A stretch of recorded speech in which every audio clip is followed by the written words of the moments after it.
But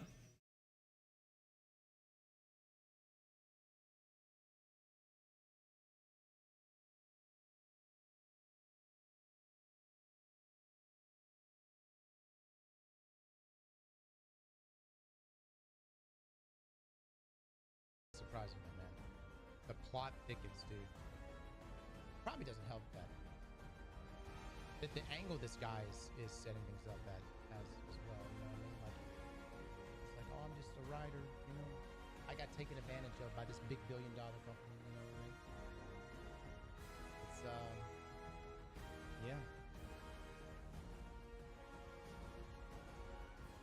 I still have this pulled up somewhere. Okay, close it up. He minds. All right, everybody. This is it. Everything is coming down to today's reveal stream. The thing that everyone in the Destiny community, but even people that have left the Destiny community, maybe you've stopped playing Destiny over the past, year or so, they all want to know, is there a reason to come back? And it's going to be Bungie's responsibility to give us that reason. And this is it's almost like a D3 moment without it actually being a D3 moment. But we're going out of our system. We're also dealing with the 9. We'll see, man. The answer is no. We'll see, dude. We'll see. I hope it's going to be juicy, man.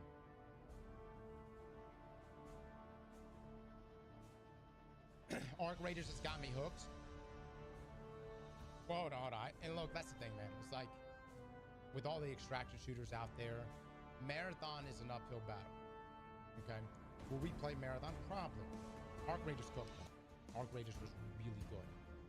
And if they both launch side by side, it's going to be really tough to choose one or the other. But for Destiny, and I've always maintained this about Destiny, it's like, there's just really, think about it. Think about other games. How many other games are putting out fucking day one raids like Destiny? The people, the higher ups, the executives need to recognize just how special Destiny is. And I would just go all in on that shit, man. Fuck gummy bears. No offense to the developers working on gummy bears. Marathon, those guys are working hard. But I'm just saying, you got something there that's unique and actually special that stands out. And that's what my focus was. here we go. I'm about to launch an extraction shooter. Who knows?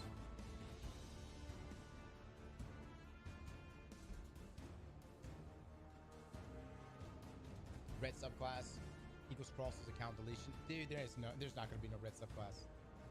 You guys are losing it. I'm turning text-to-speech off. I'm turning off the alerts. All right. All right, guys.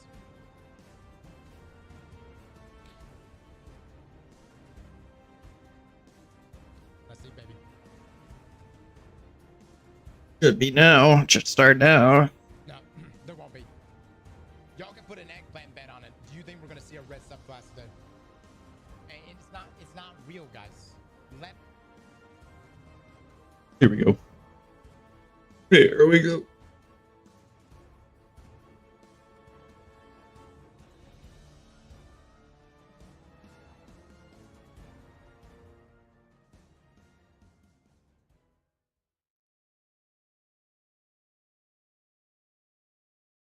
What follows light and shadow is silence. That silence breaks. I am summoning you as a new age begins.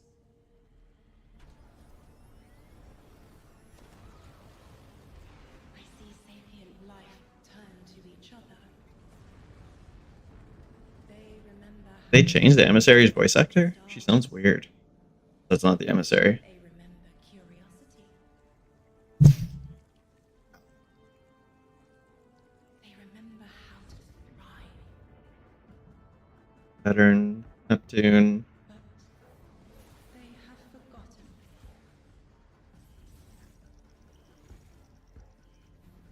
They forgot we were here long before the Traveler.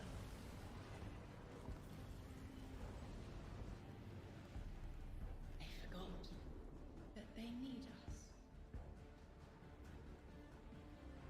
But they are fated to remember.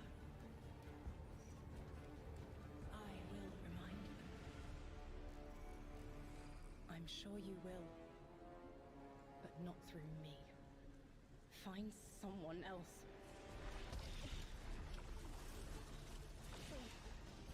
Whoa.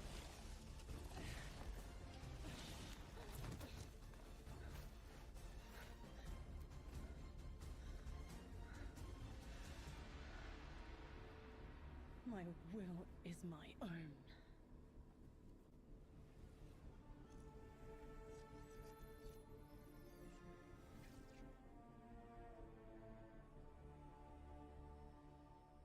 All right, everyone. Hello and welcome here to Bungie HQ in beautiful Bellevue, Washington.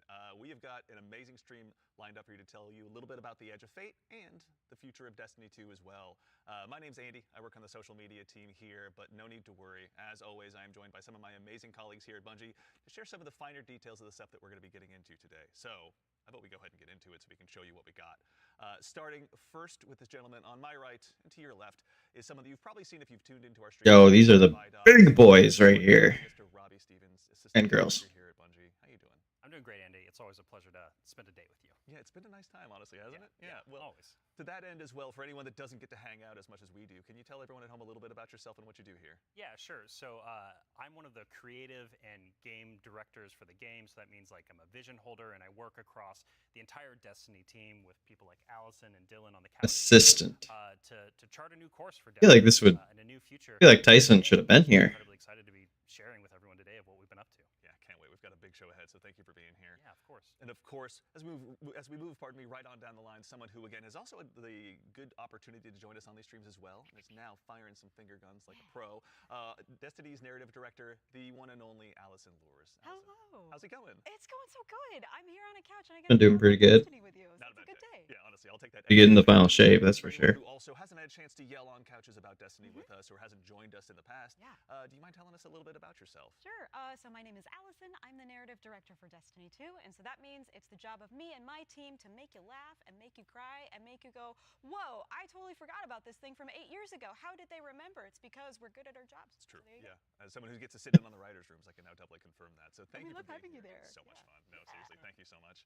And of course, as we move right on down the line, the gentleman there at the very end of the couch, someone who is a friend to all Guardian kind, who's known far and wide, a member of the Destiny Global Comms team here at Bungie, Mr. Dylan Gaffner. That you. Dylan, It's going well. How are you, Andy? doing so well. Thank you so much for Got to make sure to ask every time. I appreciate it. You need all the help I can get. Well, to anyone out there who may not have accosted you on the wild world of social media, or is just somehow meeting you for the first time, He does ask every single time, I think. My name is Dylan Gaffner, formerly community team, where we would go out, collect your feedback Comms to lead. the dev team, and then bring their information back to you, kind of be that middleman. Now I'm on Global Comms, so I'm going to be in more of like a puzzle piece organization stage of what do we talk about, when do we talk about it, why do we talk about it, and then Oh, this is DMG. information out to all It looks players. bigger. well, we all appreciate it. Thank you for always being the voice of the player inside our hallowed halls. We appreciate it. Thank you. All right, Go. well, now that we've kind of got the intros out of the way, let's talk about our new saga. Robbie, I'd love to start with you. What's up next in Destiny, and where are we exploring? Yeah, so our first I fluff, I fluff, I fluff. is the start of a brand new multi-year saga called the Fate Saga. And so we want to tell a story about something older, about the nature of fate itself. Are we bound by it? Can we fight it? Because before the Traveler ever arrived in our solar system, are we bound by There's it? already space Can we magic fight here, it? Andy. Yeah. Because And before the Traveler so ever ultimately, this arrived is in our solar a system, story that we're going to there's already explore space one magic of here. Destiny's biggest mysteries and the foundations of the universe itself. You're talking about the night. Well, that's nice. Who Yeah. told you? I think it's Um, I know. I'm tired. We did Because I made myself wake up early, even though I fell asleep late for this. But I'm excited, so that's making me wake up a bit. Maybe more appropriately, what are the nine? Yeah, so buckle up. In the simplest simplest description possible.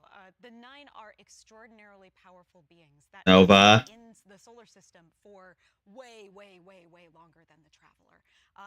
We can think of them as being kind of connected to each of the major celestial bodies in Sol. So that's each of our 8 planets plus the sun. Sorry, Pluto. It's messed up. Didn't make the cut. That's each each of our I don't make the rules. Yes, there you go. But the important thing to know about them is that This is why we're going to be so focused on the solar system for the next saga. How are you doing, Fluff? About our home that we've never asked before. Yeah. So when it comes to the Nine, obviously, Eagle-eyed Guardians have been able to spot references to them for quite some time, whether it be outright ominous or a straight-up game show in some cases. Can you tell us a little bit maybe about what we should expect from them? Expect to be surprised. We're, like you said, the lore of the Nine really ranges from like Star Horse infinitely neighing to the Nine doing genuinely awful things in our lore. And so the important thing to know I'm sorry to hear that. What happens on the 17th? It's not like a hive mind. Each of them are kind of their own being, their own person in the loose definition of a person. They have different wants and desires. Oh, where are you right now? With different members and fight with different members too. In the words of one of our characters really early on, there are aliens, and then there's aliens, and then there are aliens, and that latter one is what the Nine are qualified as. Fair enough. All right, so beings of obviously immense power, something that the Guardians have gone toe-to-toe with in the past. We've even faced off against the very embodiment. So beings of obviously immense power. What could be tougher than that? Yeah, so this is something that we think about a lot about, because ultimately the Nine seek to free themselves, Nova. no matter the cost to humanity. And because they're extra dimensional in the ways that Allison are describing, they're not bound by the same rules that we are, that we've really experienced before in the game today. And so humanity and the Guardians... That's not good. They need to get one of those collar things, or like give them a flea bath or something. Achieving their ultimate goals. At least it's almost over. Yeah, I mean, like, only 2 more days. Years, Guardians have really just been Or, making their own oh wait, no, the 17th. So the 9 Why I read the 7th. How are we going to deal with it? Yeah, Well, like it or not, it should be fine. Dog ticks can't do anything to you, at least. But yeah, I feel bad for the puppos. Deciding who they want to be, but what happens when them deciding to make our own fate is exactly what our fate is. Like, what if that was the plan all along? These are extra-dimensional beings. That means they perceive our reality in a very different way and can interact with it in a very different way. It's like they're a move ahead and chat. Yeah, we took Nova to... Yeah, I'm the same. I hate bugs, like, a lot. Creep me out very, very much. Yeah, so the Fate Saga is going to play out over several years, and ultimately, we know where we're driving this car. We know where we're exactly how many. with it. But the conclusion of the Edge of Fate itself is going to leave you with more questions than answers, and it's going to be the catalyst into this new multi-year saga. Because we really want to return Destiny answers, and it's going to be a game about big questions, right? Saga. And so the way we think about this is about pouring jet fuel into the speculation engine of the game. So we're going to be revealing a lot of ideas, a lot of concepts, and many of them we're not going to be answering immediately, because we're going to be telling the story over multiple expansions, and we're going to be giving you those. Yeah, that's fair. Nova had these at one point, but we ended up getting this medicine from the vet that just like destroyed them. Like, took it, and then after 2 days, like, they were just all gone. It made him kind of sick feeling though, like he wasn't like really moving around or anything, which made me feel sad, but doesn't have him anymore. So Edge of Fate, Renegades, Shattered Cycle, and then the Alchemist. So we know this and next year.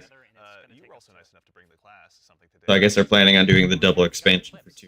Yeah, we should show those off. It's a doozy. Let's check it out. Like the present. Let's check it out.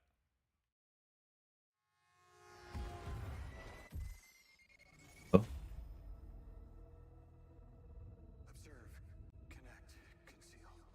Guardian, I had a vision. Conform, comply, return. They just wanted to show us disasters. Observe, connect, conceal. I'm not human anymore. Return, conform, comply. No one else should know what this feels like. What the hell are those things?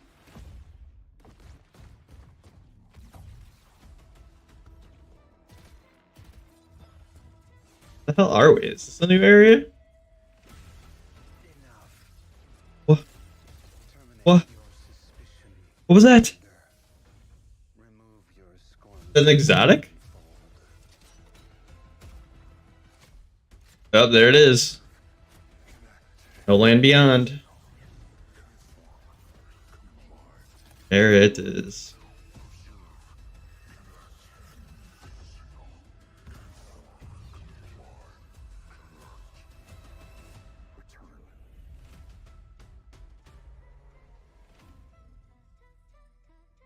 July 15. Why did it stop?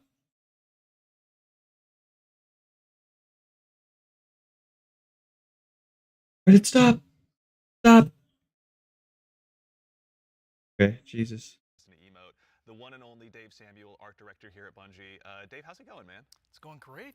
Thanks for having me. The goat. For anyone who maybe for some The actual reason goat. somehow doesn't have that emote in their collection or hasn't seen you in a past Vidoc, do you mind telling us a little bit about what you do here at Bungie? Yeah, I'm art director on Edge of Fate. I work with the art team to visualize the narrative, design, and kind of bring it together. That's, I guess, it kind of, it's true, but I mean, it's obviously the first expansion. The expansions go on sale a lot and for like really cheap a lot of the time. Also, don't really need anything besides the current one. When like, at least at the beginning of the year. Most of the time. I mean, you kind of do, I guess, for old exotics, but like, to do what everybody else is doing, I mean, you only really need whatever the current one is. But that's fair. It is expensive. That's kind of like any MMO. Didn't you know, if you look inside in Destiny's universe, the Oort cloud at the edge of the solar system, you'll find a little planetoid that also happens to be named Kepler here in the world of Destiny. And that's where we're going, to Kepler. Super exciting. And this is kind of a, Robbie, we were talking kind of before the show, this is like like a first taste of something new, right? Yeah, so what you're seeing here is us just trying something new. We're expanding the universe of Destiny, creating new mysteries to uncover. This whole destination is about exploring a labyrinthian world that took inspirations from things like Dreaming City, exotic missions, dungeons, and it's wrapping it all through a Metroidvania expired experience. And so at the heart of all of this, at the heart of the Edge of Fate, is a player-driven exploration and discovery of an exotic world with brand new abilities. So actually, to even just maybe dig a little bit deeper, like Exotic how Edge of Fate can be different from past expansions that we've made for Destiny. Yeah, so at the global scale, when we're thinking about expansions in the Year of Prophecy and the formula. That's fair. I mean, you don't have to play it or anything, Bluff. We're doing 2 expansions. I like it though. Just one. And think of each of these expansions as a little bigger than something like a Rise of Iron from D1. And so both of these expansions combined are going to Hell are be those more things? expansion content than we've done in the past. And by delivering 2 of these a year, we're upping the pace of major world and story events that really matter to players. Missiles primed. The hell? What? And so we're trying radical new things with each of these expansions. And so alongside this new destination of Kepler, this exotic world that players will explore with brand new abilities, we also have world tiers. And world tiers allow you to take on a higher level of challenge on the destination in order to attract some of the best loot. Like a heavy and special bar down there. They actually they're gonna tell us where we're gonna get heavy in it. Story, and you play through the first couple of world tiers, you're going to unlock later world tiers. And as you're claiming these abilities, as you're exploring the world more, as you're discovering more within the release, you're putting these puzzle pieces together and you're figuring out how to solve all the mysteries on Kepler with different ways. And so you might play a puzzle in one way, a mission in one way, and we're in these higher world tiers in the post game. You can start to solve these problems in different ways that you couldn't before in the original playthrough. And so alongside all of this, we're also going to have a ton of quest content that we're So it's gonna be like world tiers for the patrol area then. So on Kepler, there's some non-linearity within the destination itself.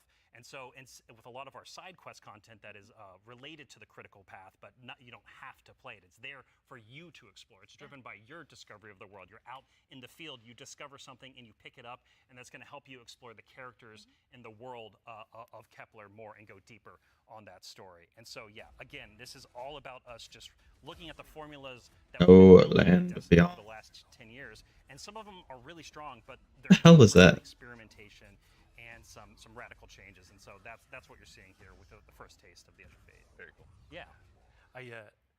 I love everything you just said. I was a little distracted by some of the gameplay we were showing, like exotic sniper rifle. I think I saw, kind of recognize that. Oh yeah. Some enemies with a couple really cool twists, like.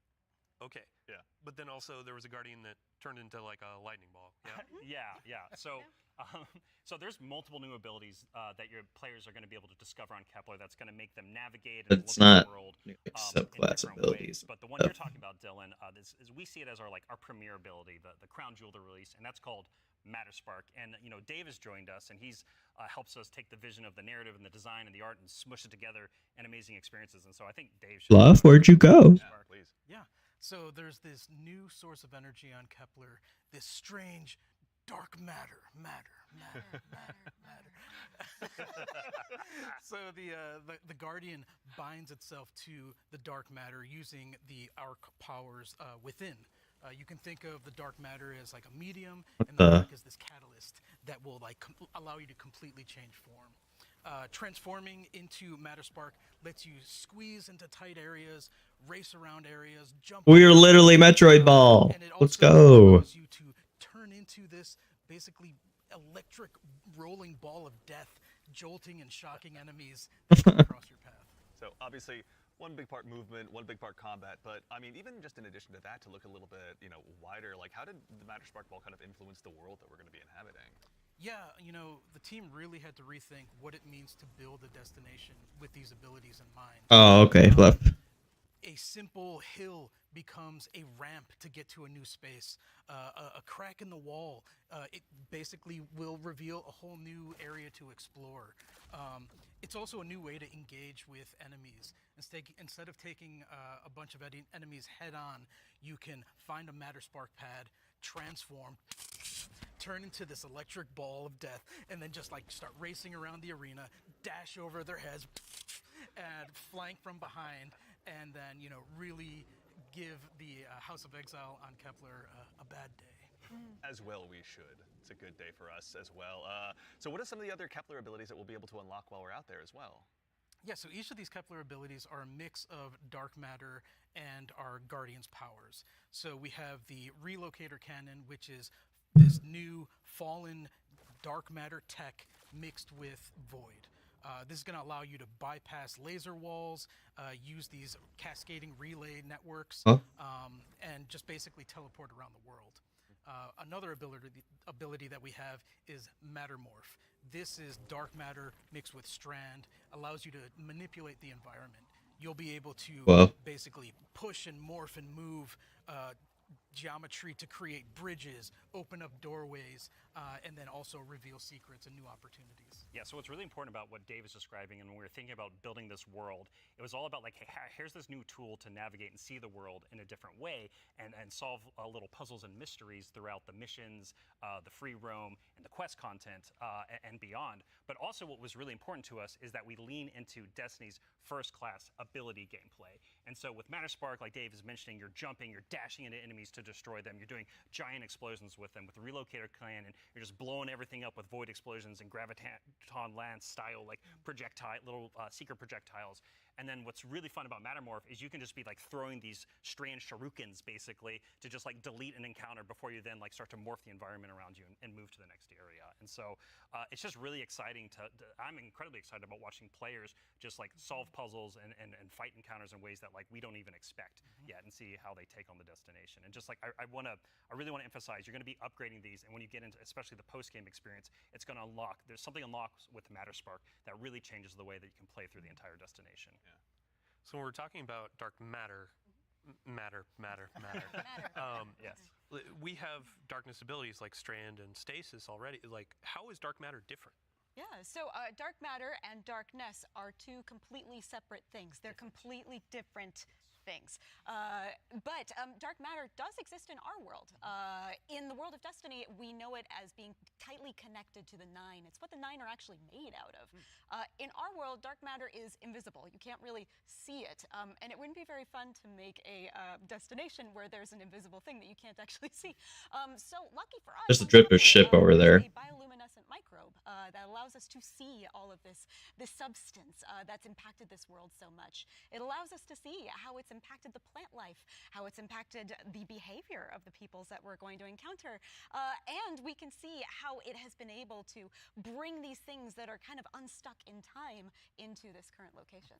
I do have to put on my drifter hat for just a second and, like, what does it smell like? What does it taste like? Yeah. Dark matter smells and tastes like bleach and math. Math. Cannot wait to get that chip flavor. I don't like. Yeah. I don't like Same math. today after. It's zesty. Yeah, it should be good. Actually, so on the topic too of stuff in the trailer as well, we heard someone talking there. Can you tell us who that was? Sure, that was Lodi. Lodi is a new character that we're introducing in Apollo. Not in Apollo, we're introducing him in The Edge of Fate. Yeah. I want to give a special shout out to Brian Villalobos, who portrays Lodi and does a spectacular job. This character is fascinating. He's kind of a fish out of water, but the fun thing about tropes is to kind of put a twist on them, right? So what if that fish that we pulled out of the water was the most qualified fish to be pulled out into the air? Down for anything. It's down for anything. And Yeah. what if that fish was kind of made to be pulled out of the water? Down for anything. It's down for anything. I don't want to give away too much because this character is way more fun for the players to figure out what his deal is. But I will say that Lodi is very, very far from home. Very exciting. I do have to call out too, before we started this, you and Robbie were talking about how Lodi is like a notice me character. Oh yeah. Robbie wanted a senpai. I did. I wanted someone that I just wanted to spend a bunch of time with on this new adventure. Robbie wanted we're a going on. senpai, a friend that we can look up to. I wanted someone that I just wanted to spend a bunch of time Notice with. me. Of course, He it will, writes he itself. will. A friend that we Or can rather, look up to. Allison does. So with regards to the characters as well, so is it Senpai. of characters in the Edge of Fate? No, we're so going to see with some new regards- faces like Lodi and other characters, but we're also going to see some familiar ones too. Ikora is here. The stakes are high Yes. enough that she's here investigating Has to be. what's going on. And as it turns out, in one of our major mysteries, she's kind of at the center of it. She was invited here, as was Lodi, same as we were. All of it's kind of tied together. Very exciting. So The way, if I can, No, yeah, please. no, Yeah, yeah, please, like yeah. the way we think about this is about all these characters. Their fates are intertwined in some Yes. way. There's these puppet masters that have been pulling the strings for a very, very long time in order for everyone to get here at this moment. And so, as a guardian and these characters involved, they're going to have to decide if they're fight your fate. Like that's what we think about. For these individuals, that's what they're going to have to go through and determine about how they can stand up to this new conflict that is surrounded by the Nine, because they are fated to be here. And what does that mean for them, and what does that mean for their future and the future of Soul itself? So with regard to these new characters and this world we find ourselves in, was there anything about that setting, or in particular, that really influenced the creation, rather, of this world that we're going to be inhabiting? Yeah, I'll give you a list of fun facts. First off, if you've been paying attention to Destiny over the last week or so, you already know that there's been people on Kepler for a long time. That's an old-ass computer that you were putting those numbers into. We also know that the Vex are here. They're studying the Nine, because it turns out the Nine can do something that the Vex can't. As Dave mentioned, the House of Exile are also here. They've become fixated on a being that they call the Giver. And kind of most importantly, Giver. the dimensionality on Kepler is really It's thin. fallen in So the X. 3 dimensions that we can know and see and touch are very close to the realm that the Nine live in. And that means some things from Earth's past have been yanked into Kepler's present. Nice. You're good, we've been Fluff. talking about I mean, I'm just watching this, so. And we need to call out an invitation that's actually going to be waiting in the game after this is over. Rite of the Nine begins today. So I believe we have a trailer to show. You were nice enough to bring a trailer along. I'll go ahead and give it a look really Yeah, quickly. let's do it. Yeah.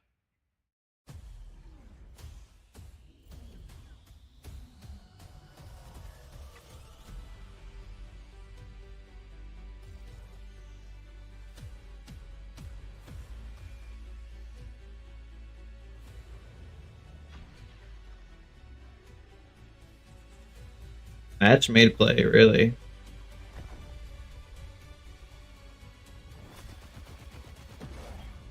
I wish I could do that right now.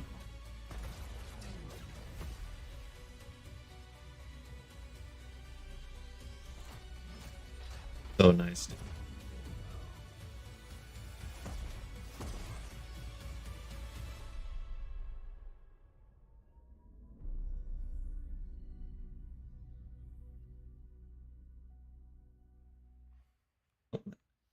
So that's We got switched out. Is our essential prologue story for the Edge of Fate. That's right. And these 3 dungeons that are featured in this event are free for all players starting today. And so what's really important about this is that these dungeons are both for veteran dungeon crawlers, hardcore raiders, people who've been in these places a lot, but also new Guardians who have never stepped into a dungeon before, right? What was really important for us when we were developing Rite of the Nine was that we were changing the formula on how we can think about how we can welcome even more people into these experiences. And so you're going to be able to go in solo, buffed up, and explore a dungeon by yourself, or go in match-made with other fire team members shoulder to shoulder for the very first time. But don't worry, because we also have that higher level challenge for our veteran, our hardcore dungeon crawlers, where you're going to be able to earn the best possible loot, exclusive rewards, and also an exclusive title as part of Rite of the Nine. What's also really important about this event for being a prologue for the Edge of Fate is that it really reintroduces the emissary into the game, and you're going to learn why her job is pretty crappy. What's also really important why she quits at the top of the Edge of Fate, like we saw at the beginning of this show. Well, I'll be right back. I gotta go to the bathroom. Talking a bunch about how our Destiny expansions are changing the formula for Destiny going forward. So now I think it's time for us to start talking about how the core hobby of Destiny is changing going forward. The day-to-day of playing Destiny, week-over-week experience. And we've got someone else on the couch here to help us talk about that. We have an expert in that very subject now who has gone ahead and joined us on the couch. We are now joined by the one and only Mr. Ben Womack, creative director here on Destiny. Ben, how's it going, man? Hey, I'm doing great. I'm really excited to be here. There's a lot to talk about. Yeah, seriously. There is a lot. Yeah, it's going to be a very good conversation we have coming up. Yes. But before we get into that, can you tell us just a little bit about what you do here? Yeah. So I'm the Destiny 2 creative director for the core game, or the core hobby, as we call it. Yeah. And it has to do with all parts of the game, everything from Edge of Fate, through our seasons, through the fundamental systems. And in particular, like Rob was saying, I've been focusing on thinking about the kind of building blocks of Destiny 2 and getting those like not only stood up, but also transformed and iterated on in some really exciting new places. Nice. Well, let's go ahead and just start at the top. Can you tell us a little bit about what like the core formula of Destiny is changing and why? Yes, so I think we need to start with the why first, because it's important to think about what is Destiny, what is great about Destiny. And Destiny is best when you have like awesome chases that you're excited about, you have really cool, powerful builds to make, and there's a mountain to climb that's right in front of you that you want to climb. You're like, I want that mountain, it looks pretty cool. And the thing that is not always true right now in Destiny is like it doesn't feel as streamlined as it could. Players don't have as much agency. We want to be player driven, we want to be more rewarding than we are. Because right now there are barriers to playing Destiny like in the best way. And those barriers are insurmountable sometimes. So think about that whole picture of, okay, what is the Destiny that we really want, that has been in the past, that we also want to get back to, and where we want to go for the future? That's where all the changes you're going to see have started, like at their inception point. So it's a big piece of the pie. Massive updates coming across so many systems of the game, and we're just getting in, digging into the surface. Yeah. I mean, to that same end, then, how are we making it easier? Pardon me, to go ahead and just get straight into the fun. Oh no, let's do it, because that's exactly what we want to do. Yeah. And the first thing you're going to see when you log into Destiny with Edge of Fate, you're going to log in your character and see your ship in orbit. It's going to say, it's not going to say Open Director, it's going to say Open Portal. And the portal is our new front page of the game. We're trying to get you to the fun as fast as possible, and as few clicks as we can. We even have Edge of Fate there in the corner, so that it's right immediately there. No fumbling around with the map to get to it, really. And we're also taking other big parts of the game, the ritual game and for seasons, and putting them into these ops categories. So the idea is that we're having these different ops for different moods. We're having solo ops. Or have a bunch of fire team ops. We have pinnacle ops, and of course we have crucible ops, still super important for the game. Yeah. I mean, to start up at the top, can you tell us a little bit more about what solo ops is? Oh, yeah. So solo ops is exactly what it says on the tin. It is a bunch of activities that are made for solo players.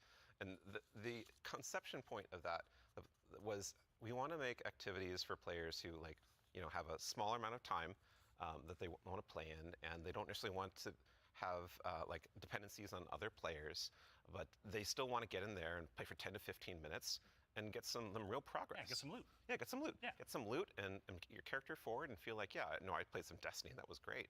And even if you don't feel like playing with other people, that's fine, because we have an activity type that is designed for one player. Excellent. So, I mean, to that same end, what are some other ways that we can play and have fun using Portal as well? Yeah, so Robbie actually has a great way of talking about this. So. Yeah, some of the North Star that we talk about when we were developing the Portal early on was like, where are we headed with this thing? And ultimately, it's play your way. It's giving players more agency, more personal drive to figure out how they want to engage with the power climb and the new progression systems coming and our seasons. And so the entirety new progression and power climb is now all available to you in the Portal at your fingertips in one place. It's really easy to find, really easy to jump in. Anything you play inside of that category is gonna, any of those categories is gonna help you make progress. And so, because we want Destiny to be welcoming not only to new players, but also old players who are coming back to the game to join us with the Edge of Fate. And we also want this to be like a new even playing field for everyone. And so, as part of this is a commitment from us as part of the core hobby and all the seasonal content we're building, that we're going to be continually investing in this, right? We're going to be continually updating this over time for years to come. And so, you know, you're asking me like, what else is there to do? Yeah. Ben mentioned solo ops. We also have the fire team ops and pinnacle ops. Both these are more around playing with other fire team members, shoulder to shoulder, where fire team ops are more quicker sessions. There are some longer form things in it too, but then pinnacle ops are more about those really long form or more challenging kind of focused activities like exotic missions, for instance. And so, and then the one thing we haven't talked about yet very deeply, but is incredibly important, and it's something that I think we've done for the first time ever, or maybe since early D1. It's kind of a return to form. Yeah. You're going to be able to experience the entirety of the power climb within Crucible Ops by playing PvP, right? Oh. Means like if you want to be sweaty, Andy, which like I know you're Dylan too. I know you're that way, right? Like I know both of y'all. Like you want to put the sweatbands on, you're going to be able to play the entire experience in the season here and earn some of the highest tier loot that's also available. The entire experience in the season. I have to say, this is like super exciting because like my player type or other folks out in the community, like they want to go in, they want to jam on PvP, but then their friends invite them to do a dungeon or a higher tier activity, and they're like, oh wait, I need to grind a long time to get up to power. Now through PvP, they can get up to power, and you can just bring them into that PvE experience and have a fun time with each other. That's also how I primarily played D1, so I'm really looking forward to that. So it sounds like the core, I personally love watching obviously what you PvP guys players talked about, struggle in play the PvE. way you want to play. I'm really looking forward to that. What if I really want to challenge myself, push myself? Oh yeah, that's important. And the other way around. I love PvE players struggling in PvP, man. Yes, that's true. So we really want to give agency. That's like that's one of the things. Agency player driven towards loot and challenges. We have a really hugely expanded activity customization system. We have a lot more difficulty levels. We have a ton of new modifiers. We have 50 new modifiers along with all the old modifiers that we've released in the past that are going to make this big curated web of options for you to experience. Jesus Christ, man. Content in the curator. So much to do. We have Banes, not just old Banes that we have, but new Banes as well. We also have boons to help you. We have advantages in your activities and for your build. We have challenges and trade-offs. And the fun part is you're going to get these different combinations that are available, and you're going to then make a mix that's actually going to change the way you play and be pretty interesting, and sometimes the way you prefer you play.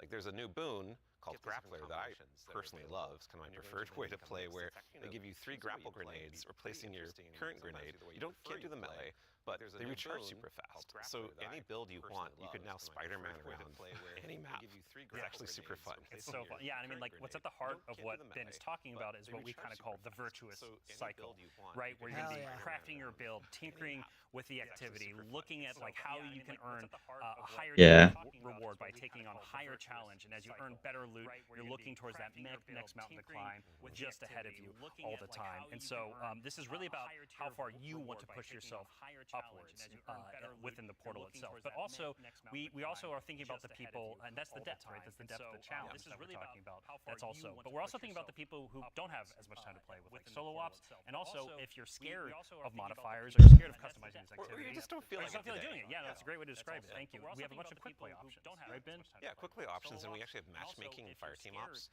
and we have fire team finder, and so you're able to like really choose kind of what you're in the mood for. Oh yeah, we technically have matchmaking across every activity that exists, except for solo ops, because that's solo. Right. But yes, otherwise, aside from that, it's everything. Yeah, you'll have options to play by yourself or with other people. Oh, actually, a really fun part is you can play a strike by yourself as hard as you want it to fun. Well, you're talking about like all the different boons and combinations. I think at one point you were saying around 50 or something like that. Those are the ones, 50 new ones. So it's like you can take those into solo ops. Like we're talking about this being kind of leisurely, bite-sized activity, but if you want to take it and say, I don't want Weenie Hut Jr., I want like esoteric level solo hardest thing in the world, like you can kind of customize and do that. Kind of leisurely from the very start if you really want to. If you want to take it, I don't want Weenie Hut Jr.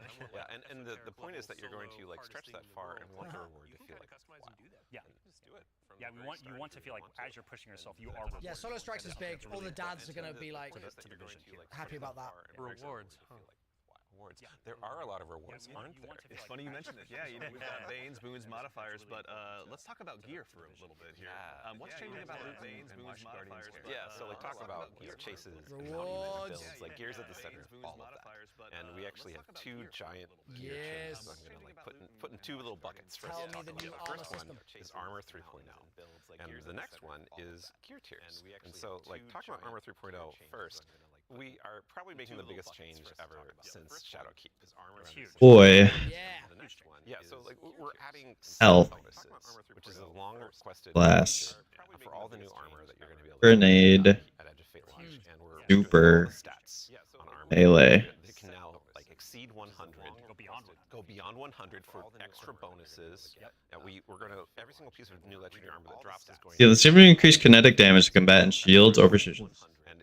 After final blow, sprinter time, once per after sprint wall, critical health being suspended. Something that we can't talk about too, you mentioned gear tiers as well. Yeah. Let's talk about that a little bit. Yeah, so gear tiers are very exciting because every single legendary weapon and armor that you can get is going to have 5 gear tiers, starting from 1 going up. After final blow with a rocket launcher. 5 gear 5 of legs armor on the screen right now. And you can see that like this is like looks really cool with iconography, but it also has a ton more stats. And oh look, what's that? Yeah, what's going on with the energy there? Yeah, the energy. Ben? Yeah, that energy says 11. And it's true. Yep. It's not a typo. Like energy is going to 11 for higher tier armor. And so if you want that for your build crafting opportunities, it does like give you some new options you never had before. You're gonna have to challenge yourself to get more. So we can put more mods on. Ongoing to get yet more Poggers. to get those options. Yeah. And this is also not something that's just relegated to armor, right? When it Goes to 11. Yes. What's Destiny without chasing some? You read my mind. Yeah, like weapons are part of the player identity. You know, some people like have a gun that they love. You got fashion, and then you have gunplay. That's true. Though we do have fashion for your guns a bit. Hey. well, so because once you reach tier 5 for your legendary drops, you're going to be getting tier 5 weapons, and those have unique shader treatment. It's like essentially a completely different look that's going to immediately identify it others that this is the highest tier gear of this drop that you can get. Everything is enhanced. What the fuck? On the icon, it's even going to show when you kill enemies with that weapon, because there's unique kill effects for tier 5 weapons that you can turn on or off if you don't wanted that. Your gameplay will like show that no, yeah, the weapon that is being used is like the highest tier. Your gameplay will Giver's Blessing, which I think we have on screen right now. What the? This is one of the Kepler That's crazy. I cannot put this thing down. Which I think we have on screen right now. When we're playing through the Edge of Fate right now, and it's what's really exciting about it for me is that like when you see that tier 5 drop, like you know immediately that's better than like a tier 3 or tier 4 weapon that you have, right? And I think that's when we talk about making Destiny easier to just jump in, find the fun, make it accessible, but also create more depth. This is what we're thinking about. It's like how can we just make immediately you understand like okay, this is probably better than the thing I have right now, depending on what gear tier. Make it accessible, but also create more depth. That's a good example of how much time and effort is being put into these game systems to make them more like approachable.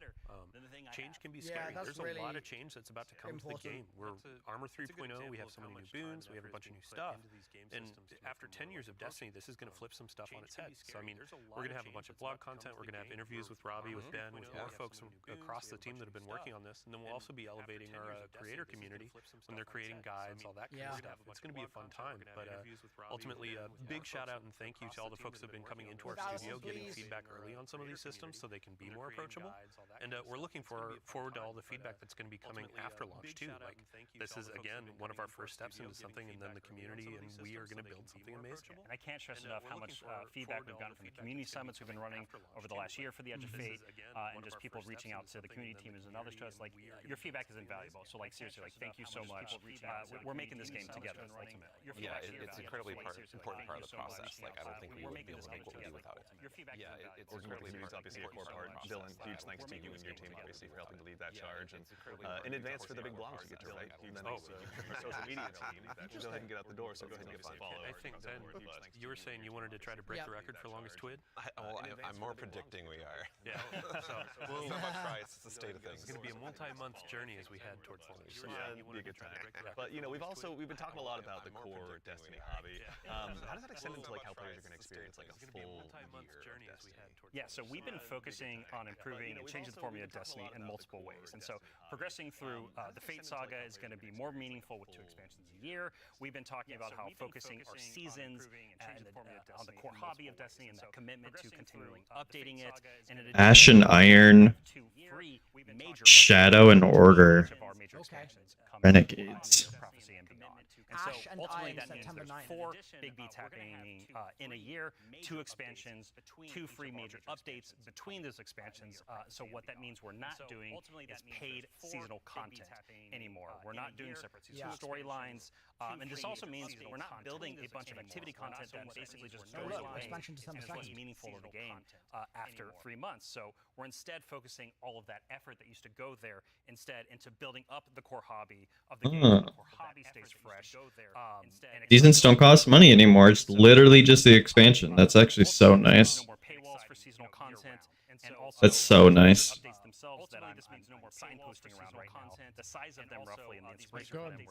Really good. That's really, really good. So when you say like into the well, there you go, Fluff.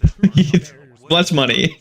How big when you say that? Like how do you yeah, so when I say into light, a lot of this is like Kidding, but that's good. That's good. Into light came a really cool theme that wrapped around all the new stuff we were building within it, but also a lot of the reprise stuff as well. And also, you know, with it came Onslaught, a new type of activity. It came with reprised exotic missions and a rethinking of how we could do like a rad style event, a raid event with the Pantheon. And so for our first major update coming a few weeks after the Edge of Fate launches, we've got Ash and Iron. Right? And so with Ash and Iron, yeah, we're going to be returning to the Plague Lands. Returning to the Plague Lands. What? Dude. And so, you can't. Is going to pick up from where we left off from the Edge of Fate, and with it, we're going to have a new activity called Reclaim, a brand new You can't. You can't be doing this. Entering that for the first time, as well as, of course, what's Destiny without loot. It's a terrible day for my fucking voice to be going out. And 2 new exotic weapons. You can't do that and not give us Wrath. You have to give us Wrath back. You have to, please. So even to actually go one quick layer 2 deeper on seasons as Chat, well. remember what I What are said? some of the cool If the things red we're going to be able to do with the subclass season that's launching doesn't come out alongside the Edge of Fate? on Ben has Edge been of working on Fate, the space for the team for a while then now. I don't delete my account. We're trying to make any time It has to be when Edge of Fate drops.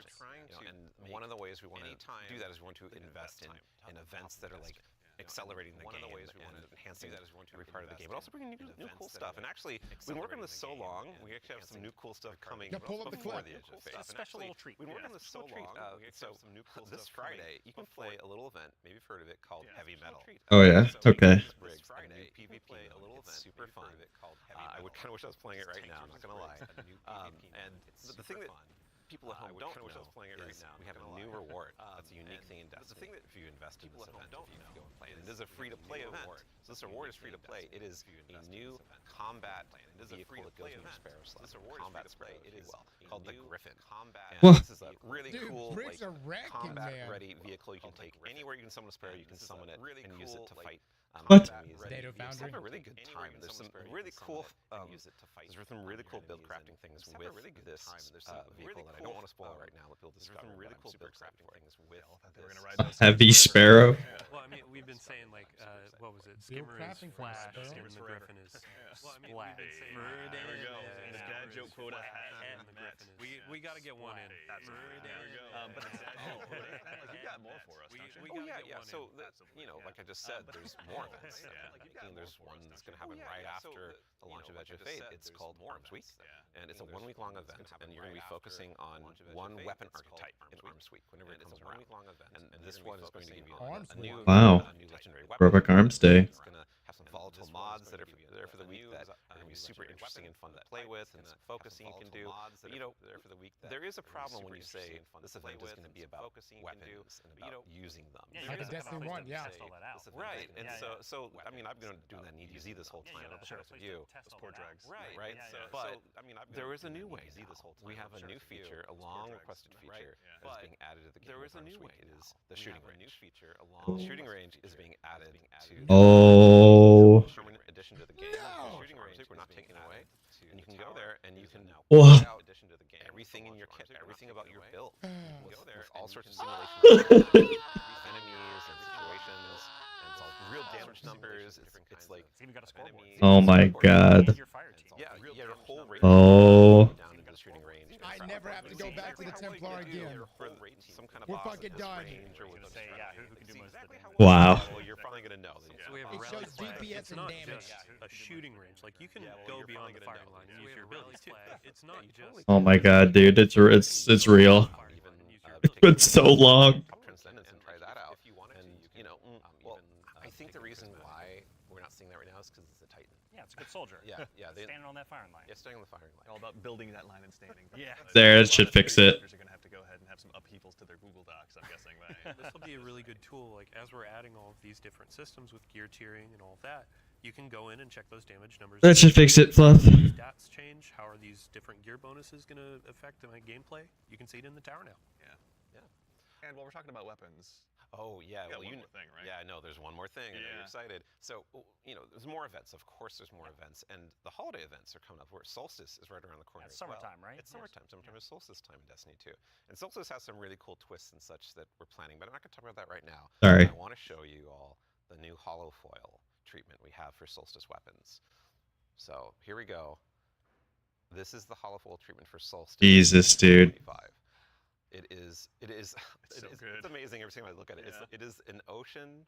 God damn it, man. Yeah. It looks so It's like the nice. ocean on a gun. How did we do that? It's beautiful. I love it. And any kind of weapon that drops for this event can have a hollow foil. Yeah, no so matter it could what be the tier 1 or tier 3. Yeah, Yeah, any exactly. weapon can have the hollow foil. Yeah, when the playing through. like the tier 5 hollow foil. Ooh. Oh, that's a new gun too. It's gonna be a chase. Our other events will also have hollow foils. Yeah, like Arms Week you're talking Arms Week about. will have its own hollow foil treatment. Like we're every event, a major event we have will have a hollow foil treatment. The holidays will have their own kind of special one, but yeah, Arms Week will have their hollow foil drops that you can farm as well. Super exciting. No, it's gonna be a good time. Oh my god, man. Way too much stuff to chase down, so appreciate you guys putting all the hard work in, obviously for that. But Looks so I nice. believe We've got one more thing. Yeah, I mean, we've been talking a lot about here are the free updates coming to Destiny, the portal, a bunch of different stuff, Edge of Fate, but we also have another expansion, and we need Allison back on the couch to talk about Right, it. yeah, Allison. She's the best one to talk Yeah, There we go. we've got something very exciting, and so once again, Allison, thank you for taking. Oh, we actually saw them walk out. Usually they're so good at making them appear and disappear. Yeah, it's a tradition around here, so we're glad that you could obviously go ahead and lead us into this one. But you know, as Dylan mentioned, we've talked about the Edge of Fate, but this is the first year we're going to be doing 2 expansions over the course of a year. Can you tell us a little bit about Renegades? Yeah, so we're going to have a dedicated reveal for Renegades in September alongside our major update, Ashen Iron. But earlier we were talking about how sometimes our formulas can constrain us from experimenting and innovating. And so in that spirit, Renegades is going to be very different from the Edge of Fate. What I can tell you, and we'll talk plenty about it later, is that we're going to be experimenting and innovating with activities, with social mechanics, and more. But more importantly, I want to talk about our inspiration. And so I have to kind of tee it up first. So Renegades is going to be a Destiny, like definitively Destiny expansion. This is part of the Fate saga, and it's going to push it forward in important ways and introduce characters that we're going to spend time with for years to come. It is an essential Fate saga story, and it's an homage to a universe that has inspired Bungie from the start. It's a What about universe that all the Star people on Wars? the couch grew up with with, as well as The logo kind of looked like that. millions of you back at home too. It is a peanut butter and combination, a peanut butter and like chocolate combination inside of what we're making that could only be possible in the kind of world that we build here. And so I am absolutely thrilled to be able to give our first sneak peek at Destiny 2 Renegades. Let's take a look. Oh, already.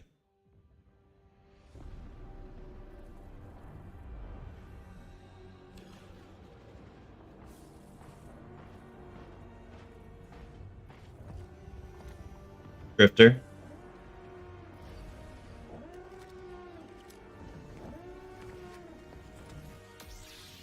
Okay. Yeah, it's Star Wars.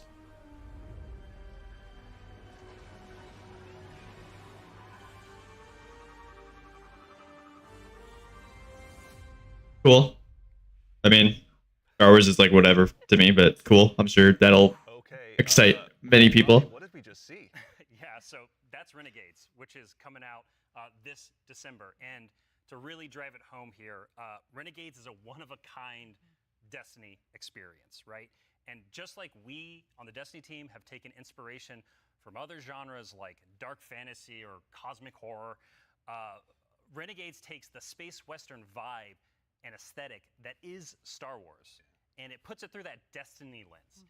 And ultimately, it's created Pretty cool though. lawless Still pretty frontier cool. that is emerging within Seoul. Yeah, that Renegades logo looks We're like so how like excited, to show Renegades off the new today, games and logos to be look. talking about it more in the future in September alongside the free major update with Ash and Iron. But right now today we're focused on Rite of the Nine and what's right around the corner with the Edge of Fate. Absolutely. No, I heard a lot of calendars get marked just now on September, but no, super excited to share more of that in the future. But that actually leads us to the conclusion of today's show, which again, we covered a lot. There's been a lot today. Yeah, this has been a big show.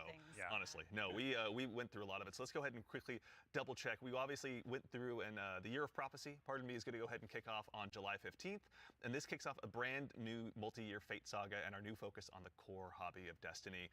The first expansion, The Edge of Fate, is going to be launching again on July 15th, as I noted, with its raid launching on July 19th. Okay, hold up. Yeah. So you're going through a lot of information. We already covered that. Oh, yeah. But like, you can't just sneak in a raid date. We have a new raid coming with the expansion, July 19th.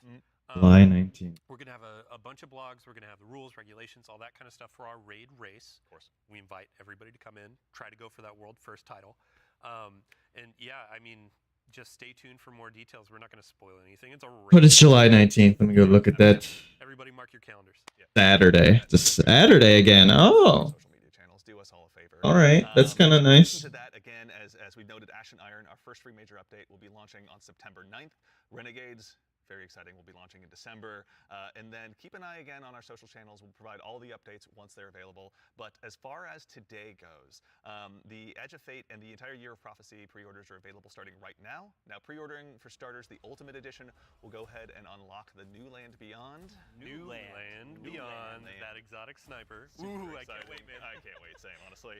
That'll be unlockable in addition to several other goodies. I'm not going to be able to afford this right now, but Collector's Edition that'll be available. I will be getting it. You can see here on screen, it will be coming with a awful lot of very cool stuff. I always got the collector's editions before. Here that's been sitting with us on stage. That looks so cool. Oh, of course I'm not going to be able to get it this time.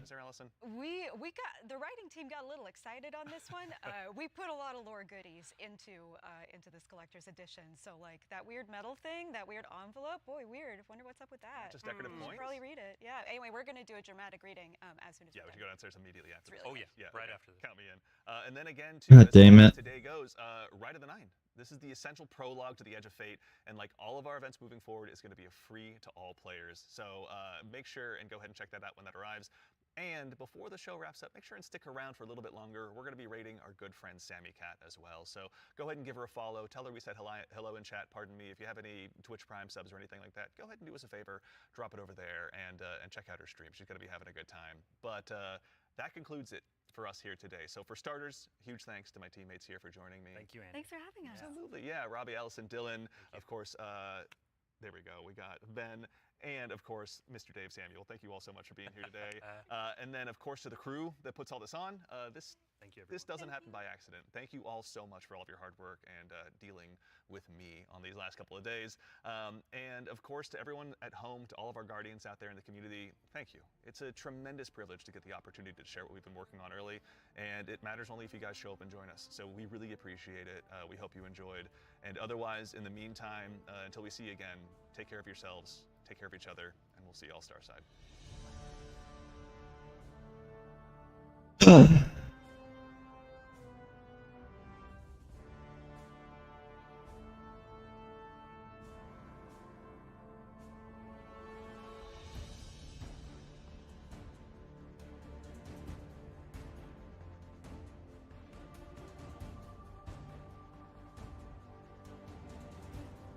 No. Now we wait for the game to update. God damn it, man.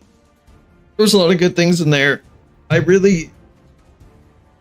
that collector's edition so bad. It looks so nice.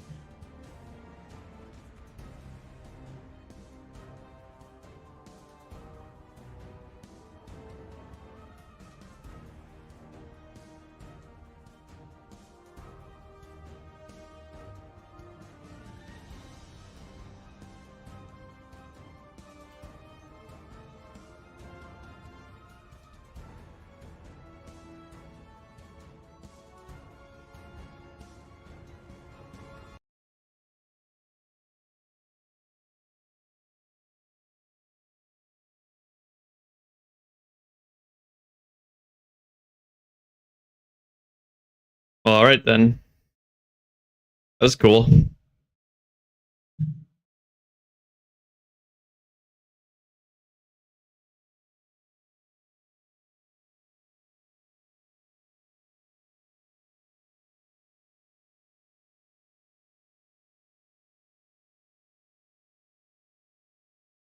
believe we're going back to the Plague Lands.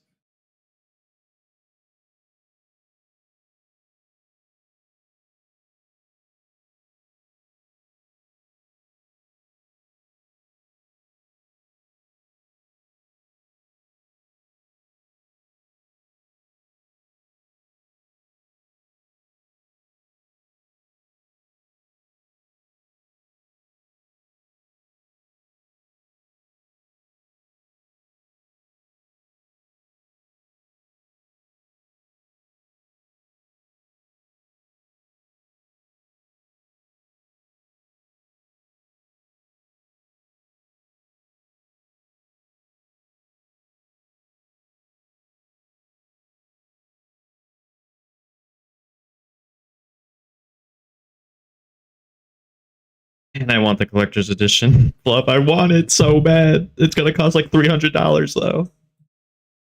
I don't have a job. I'm sad.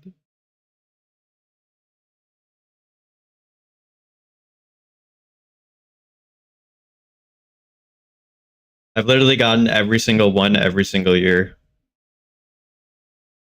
for the last 10 years for Destiny. I actually have every single one. But I can't do it this time. Makes me pretty sad, but it's okay. Have to deal with it.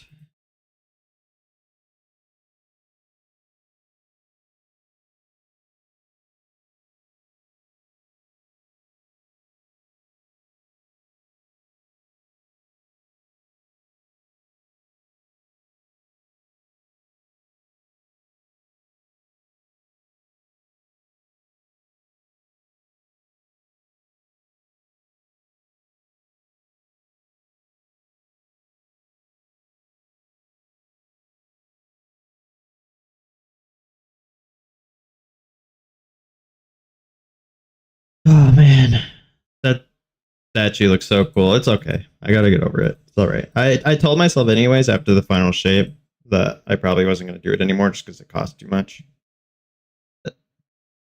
That statue is so cool.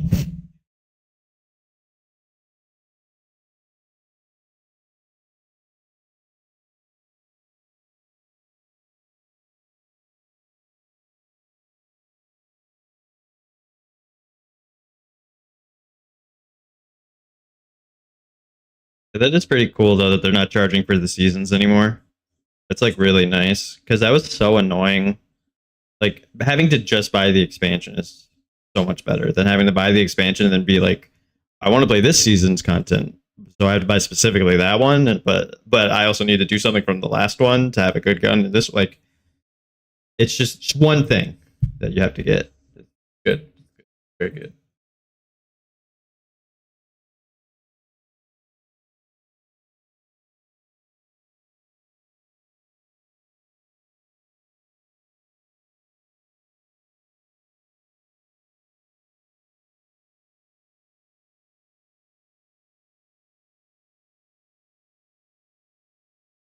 The raid coming out on a Saturday is really nice, though.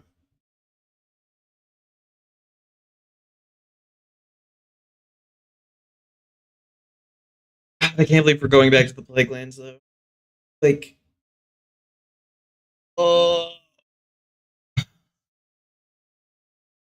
like, how can we go back to the Plague Lands and them not give us crap? Like, they have to. Like, please.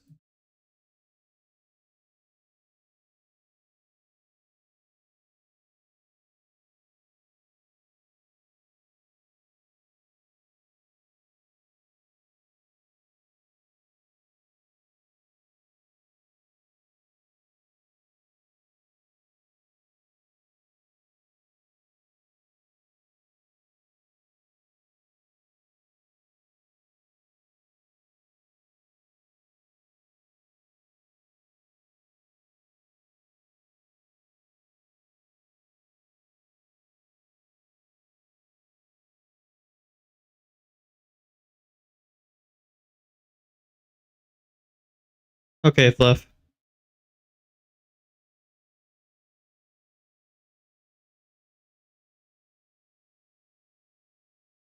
December 2nd.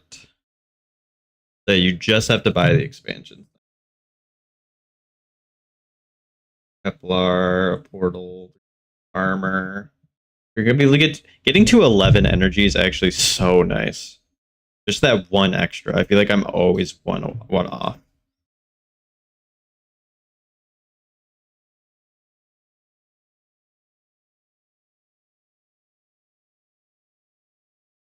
I want to go through this.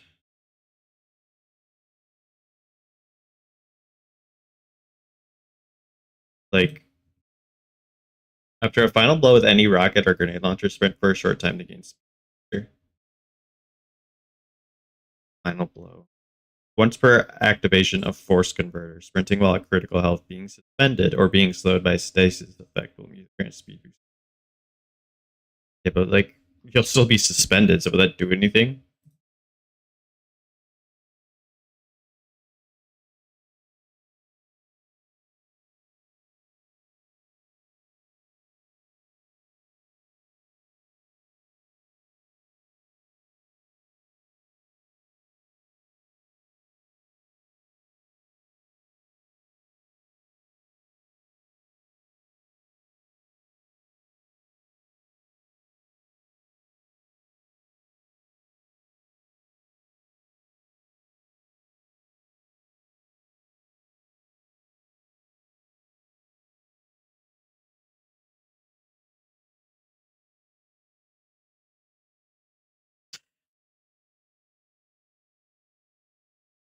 Oh, hey, Fluff. Since you're still here, I will say they literally, I don't know if it started today because of the thing, but from $150 down to $37. It's $37.49. You can get every single expansion, including the final shape, for $37. That's pretty good.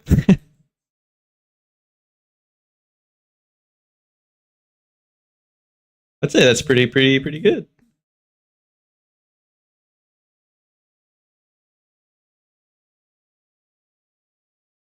Yeah, I have a streamer up on the side, and he went to go look at it. You get Forsaken, Shadowkeep, Beyond Light, 30th Anniversary, Lightfall, Witch Queen, the Final Shape, and the Final Shape Annual Pass for $37.49.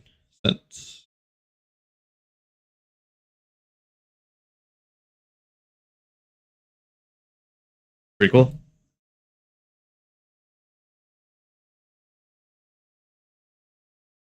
That's like insane, actually.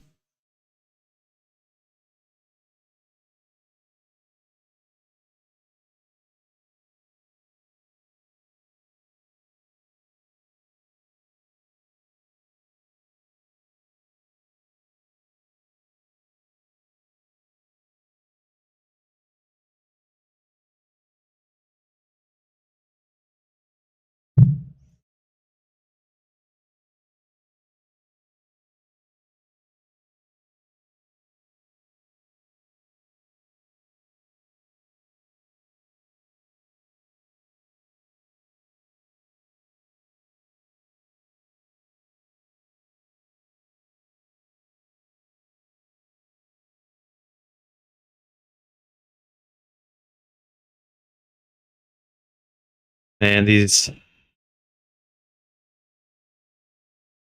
looks like we're finally getting new armor mods too, maybe. Please, I'm praying. But also this, I mean, that's a surge, that's a holster. This looks new. Actually, no, that looks like an artifice and yeah, increasing health and class.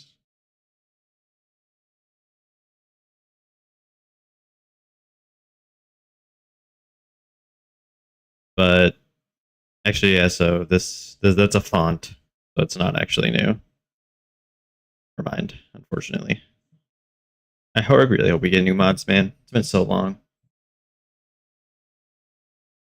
It is cheap.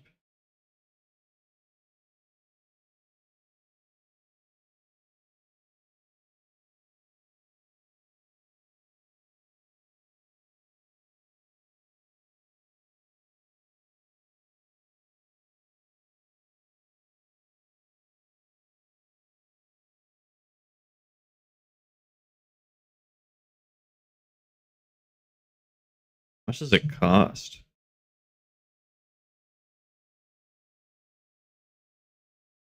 Yeah.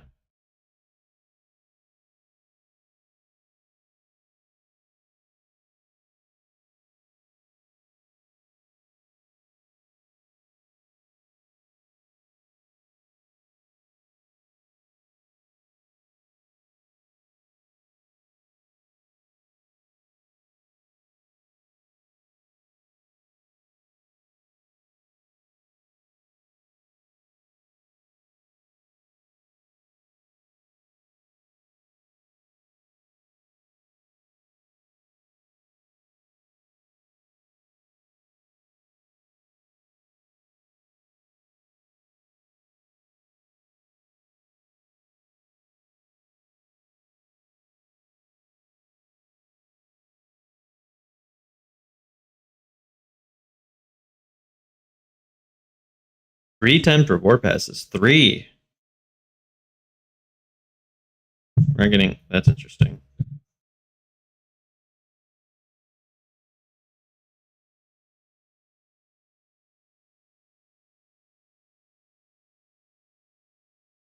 The Ultimate Edition is what I would want. I think it'll probably be $100.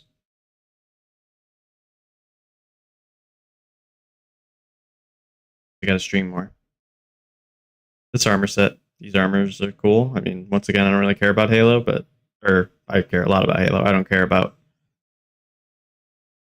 Star Wars, but I like Star Wars.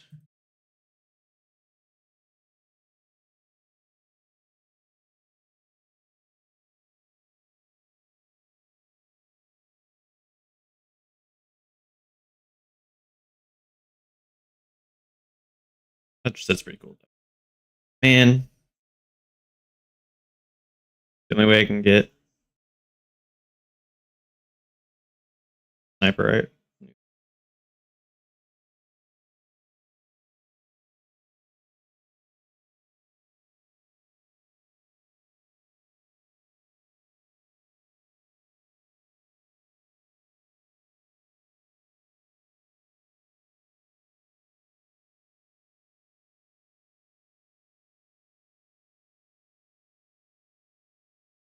And how come my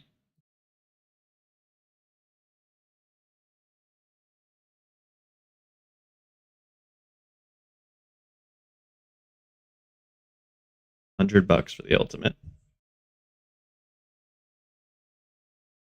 New raid in dungeon. 1 active rewards pass, 3 times reward pass. Oh, so there will be 4 total, I think.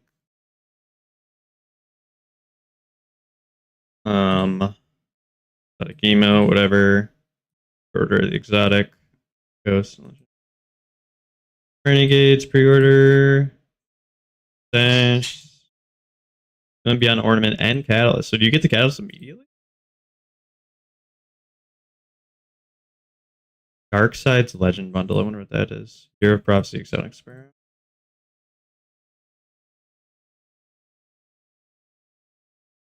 I wish I could get this.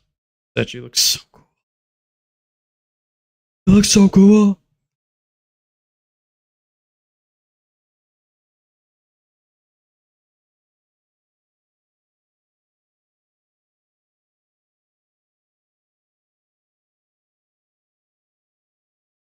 I really wish I could upgrade my Destiny.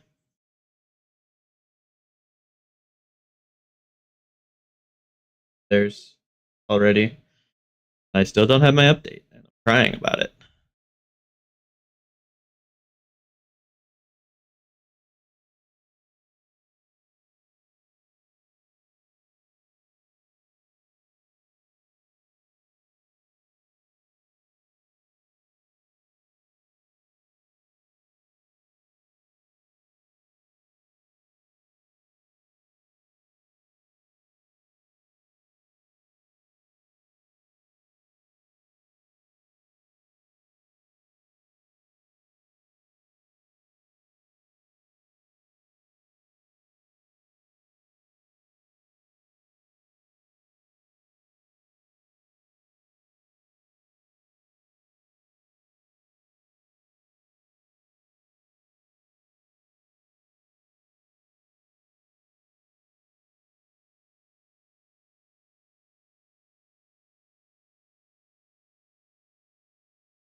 I'm going to turn off the fishing thing and my VTuber model really quick.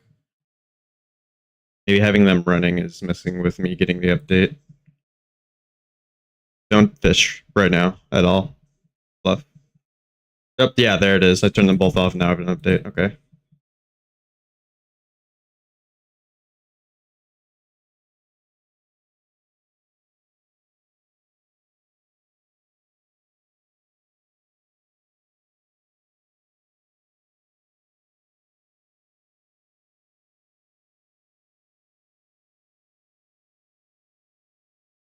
One new perk here. And then, dude, even the mod gets enhanced.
Okay, let's actually play the game.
Yeah, $100.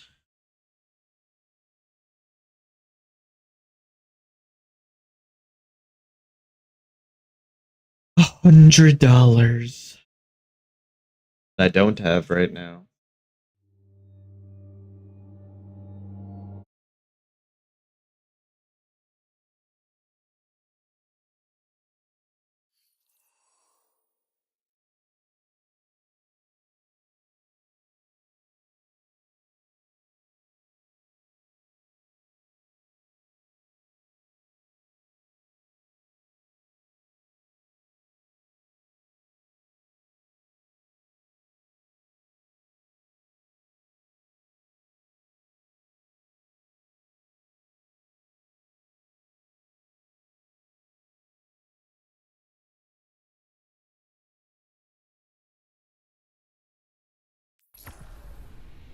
Ugh.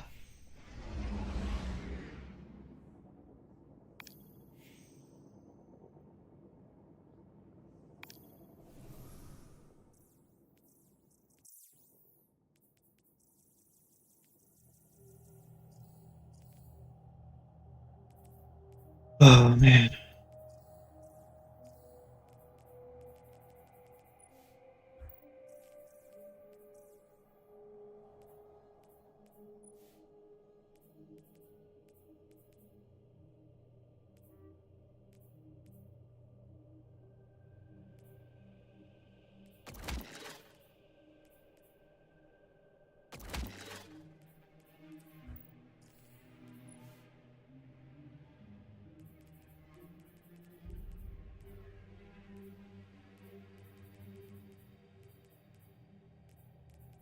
Nova.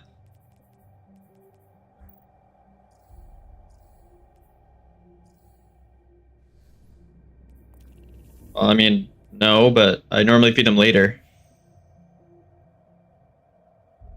New Land Beyond, New Land Beyond.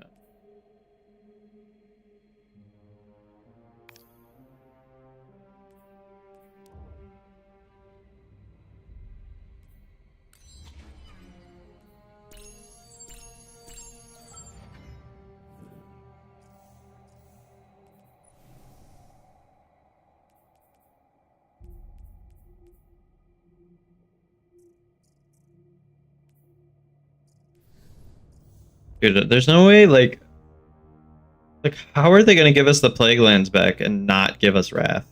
Like, it's gonna be so frustrating if that happens.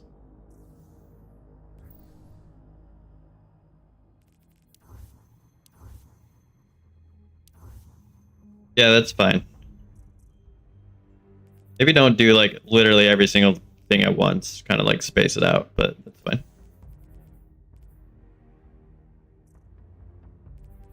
So it's not, you know, like, there forever.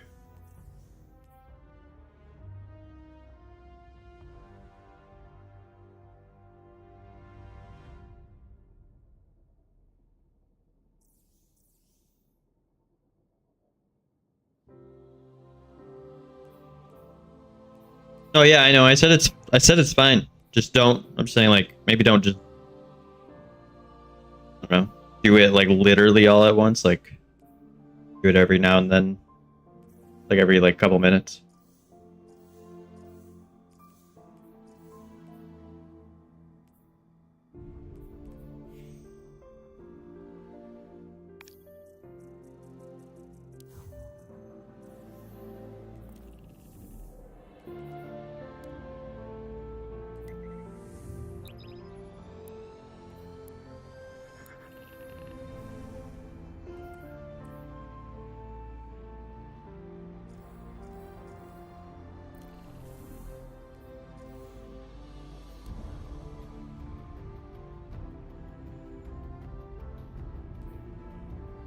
But for some reason, I thought we were getting heavy metal today.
I would get Null and Beyond right now if I could. What cipher is this?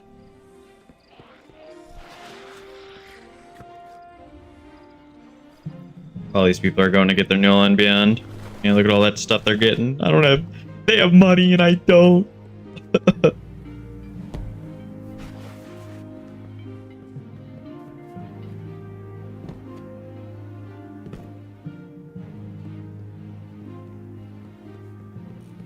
$100 is a lot, though.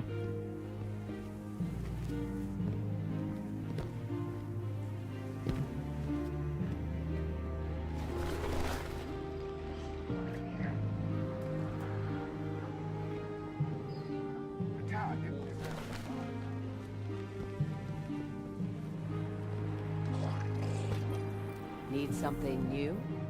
Eververse has it.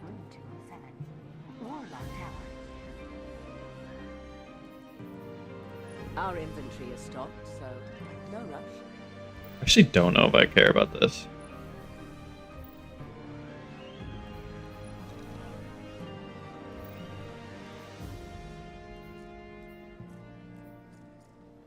Everyone's so afraid since the attack.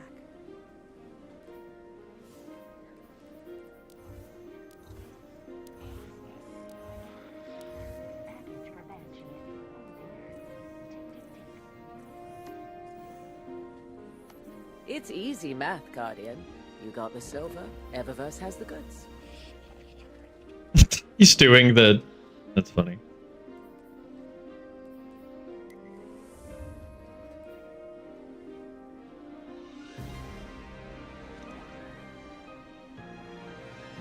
Oh.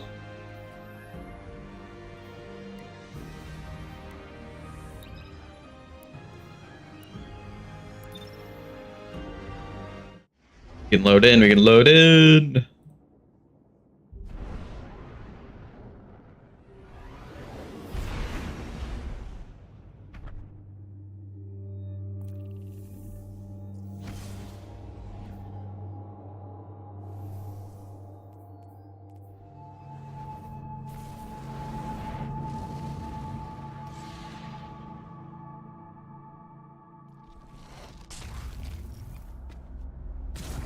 Oh boy, it's here.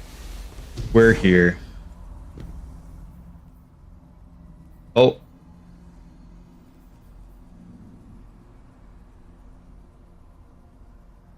Those who are patient, or perhaps this promise of plenty is mere an illusion.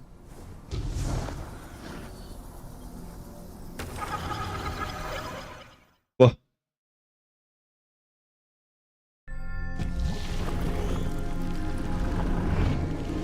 The emissary brings you a message from the Nine. They put forth a challenge to the Lightbearers. A begrudging implement, a worn tool. Guardian, please. We ask, make known your value, so divided gods may wield you in time.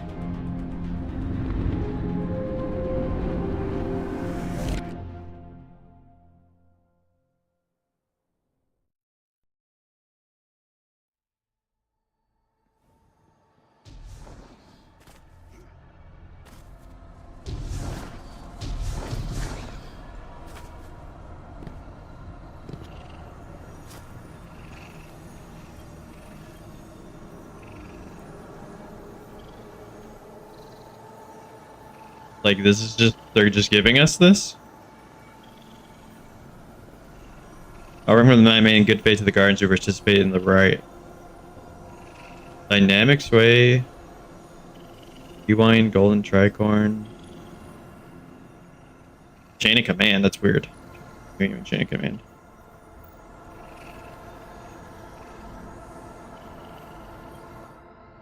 I see your fighting spirit.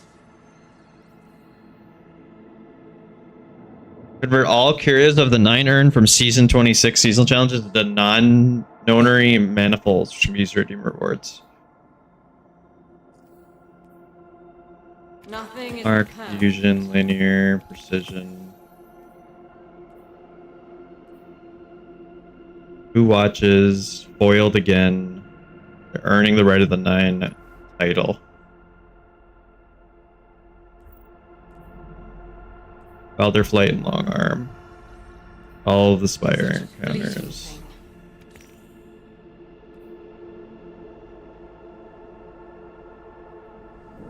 The end is here.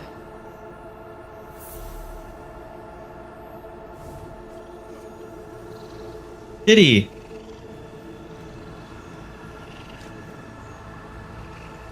Tune Prospector, Tune Relentless, Wilder Flight, Long Arm, Judgment, Sudden Death, Terminus, Criminal Vigil, Greasy Luck, Cold Comfort, New Pacific Epitaph, no survivors.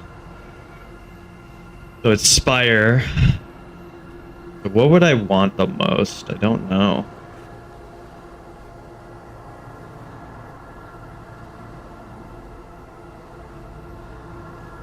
Criminal Vigil.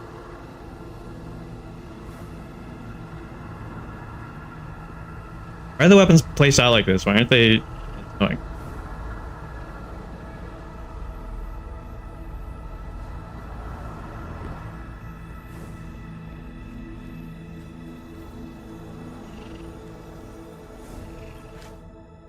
I see your fighting spirit.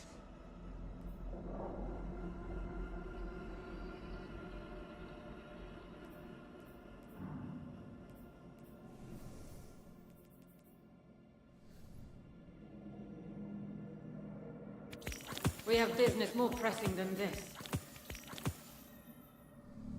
If this is the last time, live well.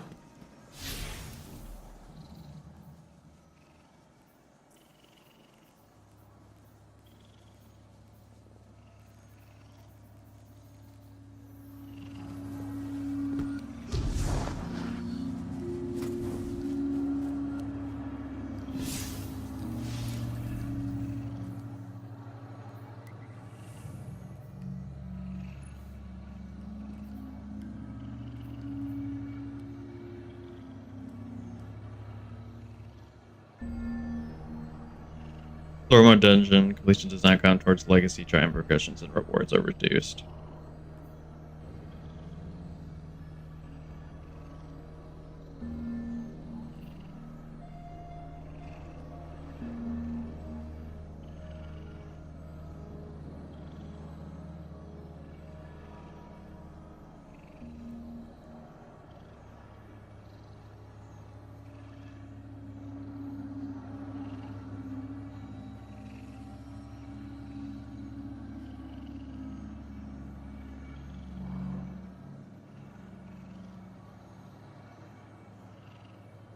I really wish I can do this, but I can't solo contest mode.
Like, it's good to like, and then as soon as you gain them, there may be greater rewards than those for those who are patient, though.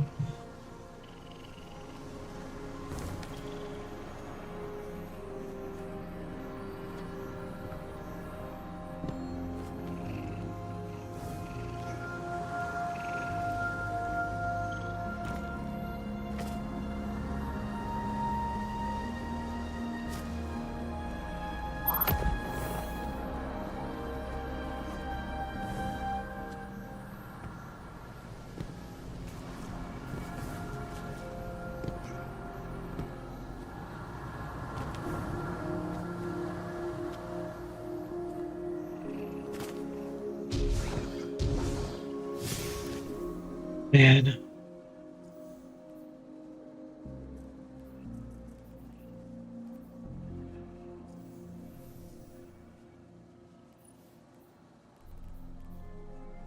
Colonel.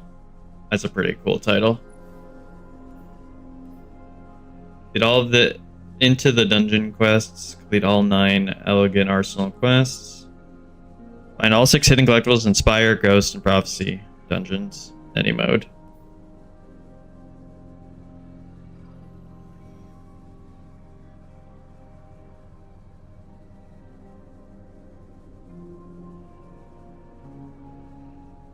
Earn gold scores for each encounter. Eternity mode.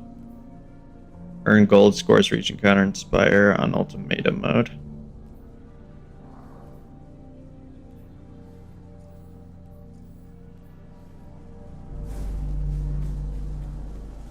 I don't know what to do. I can't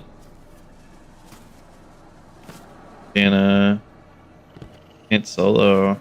I can solo the normal mode. Yes.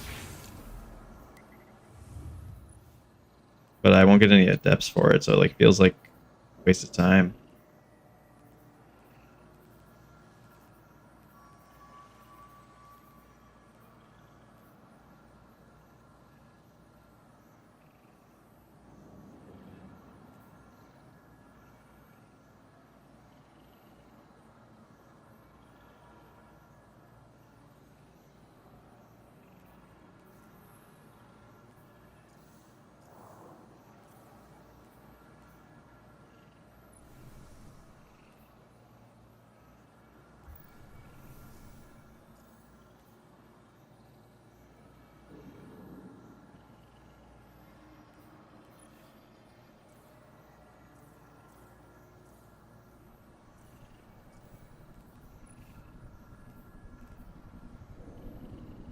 Yeah, I don't know if I like how the adept colors look, but they're not the hollow foil one, so it's fine.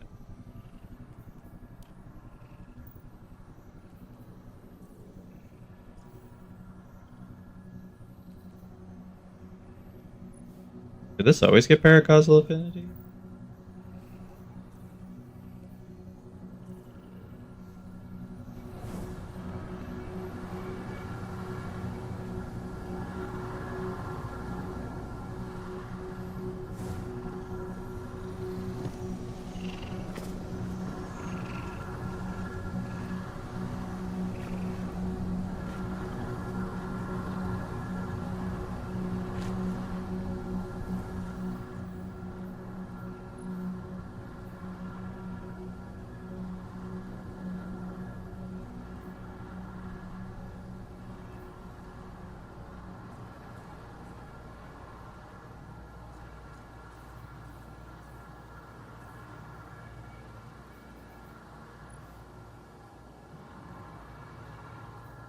Yo.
Challenging dungeon. Completing an encounter with fewer deaths grants better rewards.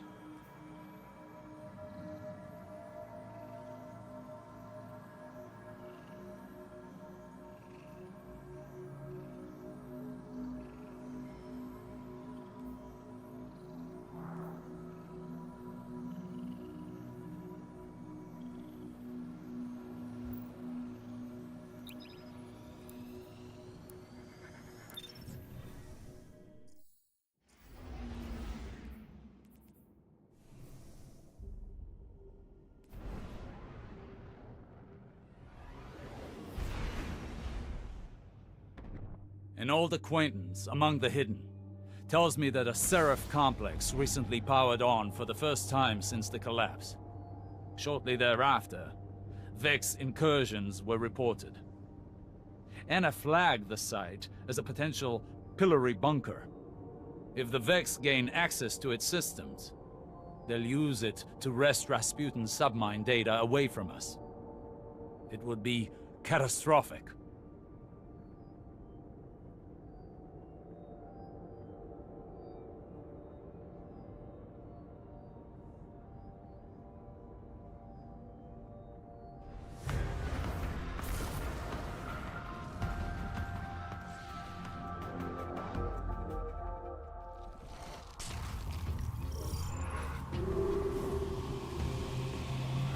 You've landed at the source of the complex's AUG supply. Centuries in Martian rust have done this place no kindness. Our window of opportunity is short. AUG surges destabilize the complex, and Vex are breaching the command matrix. Go. Oh my god.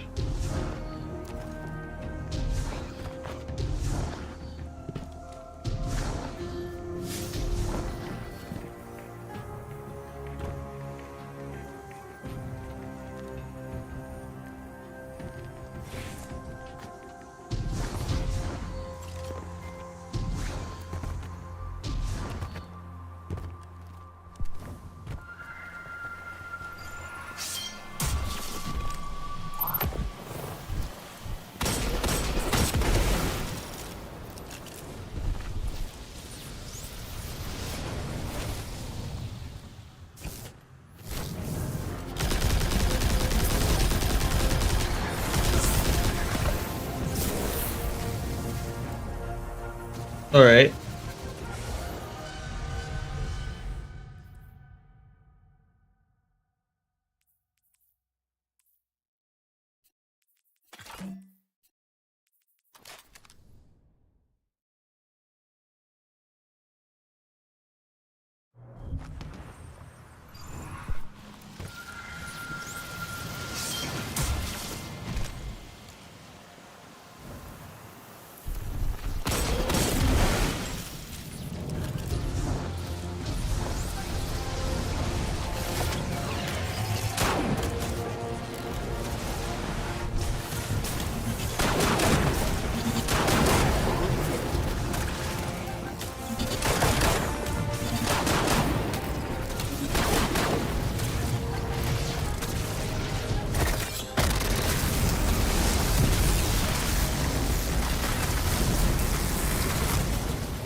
I don't remember where these all are.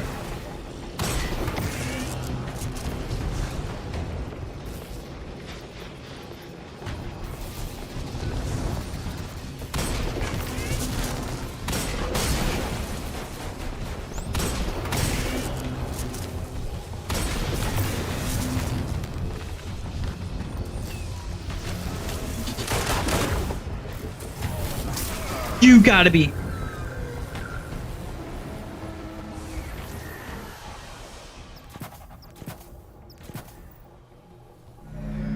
Jesus Christ, dude.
You gotta. What the?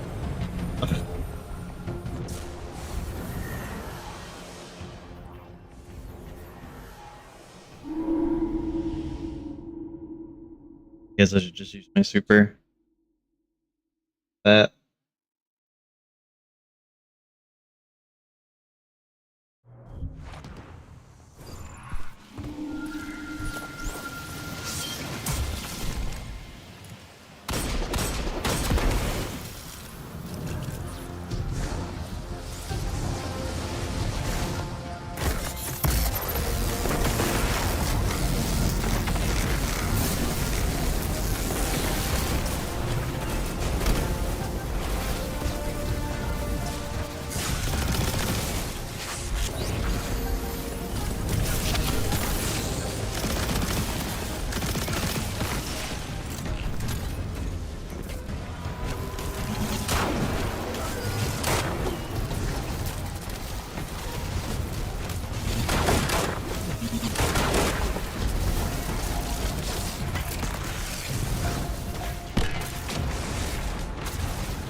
Jesus Christ.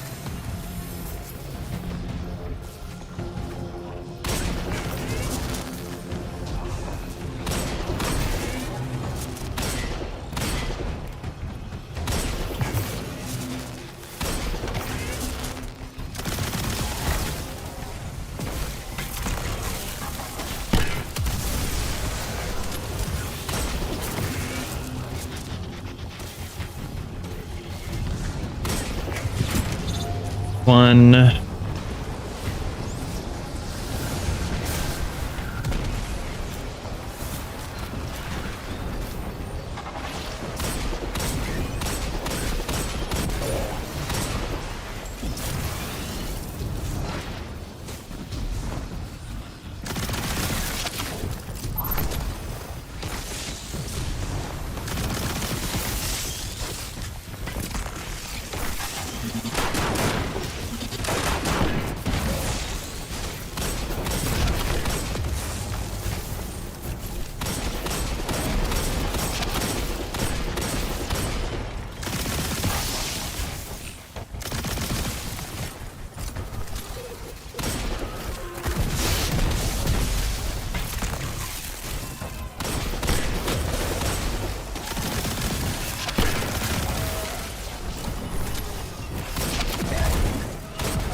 Okay.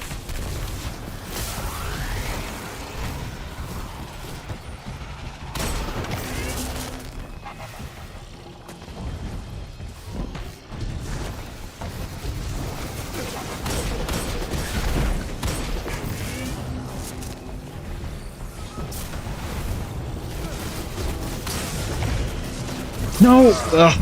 Oh, there was another Cyclops. Damn it.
Oh.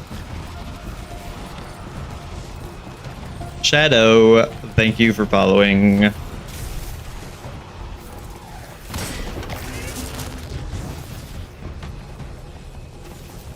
Shadowhan. Hello there. Oh my god.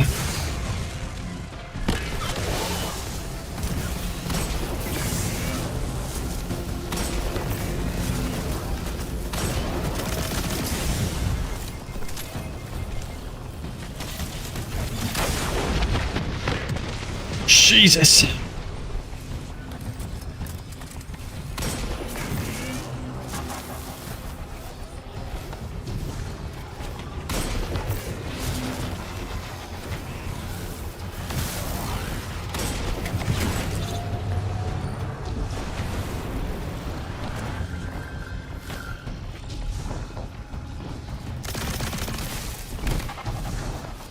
The big follow.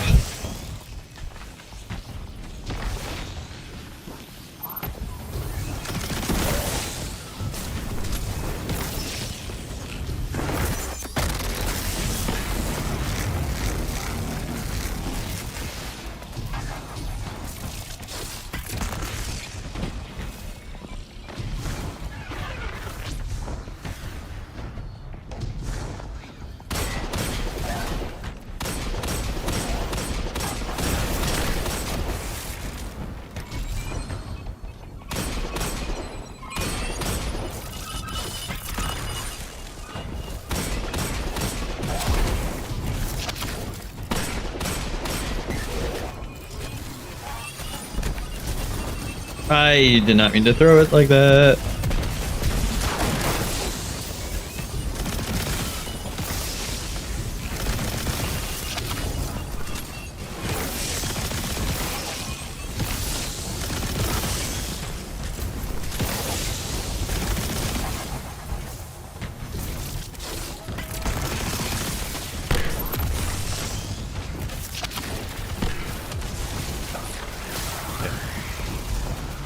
Try this again, make sure there's no cyclopses.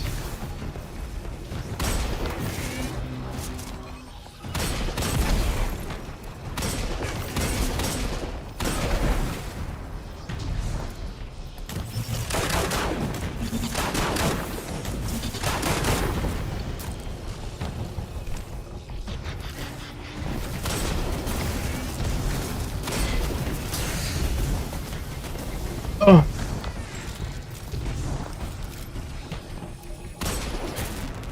One is the next one.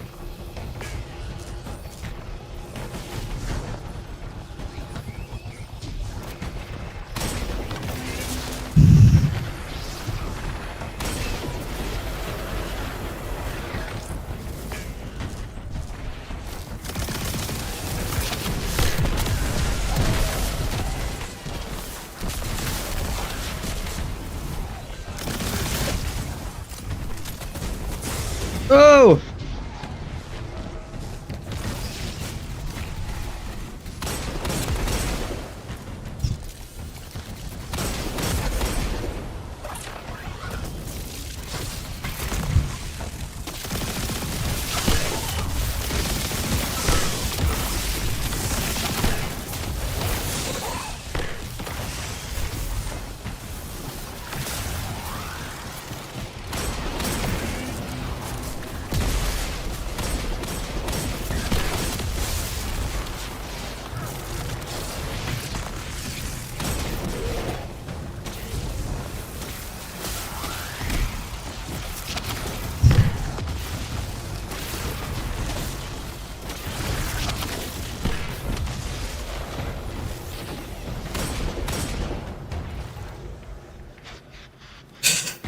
Well, I got a follower, but they're nowhere to be seen.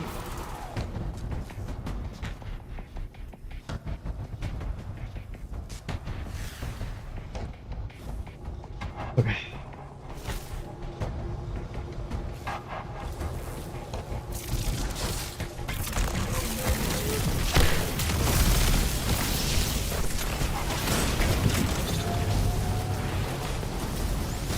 Focus on I'm finding the Cyclops first. Like one spawns every now and then. There's no one right now.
One more.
Starting one.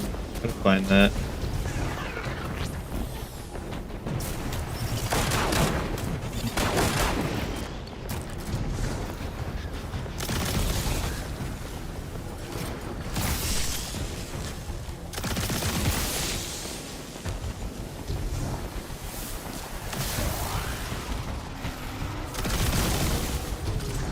Oh, it starts here. Okay.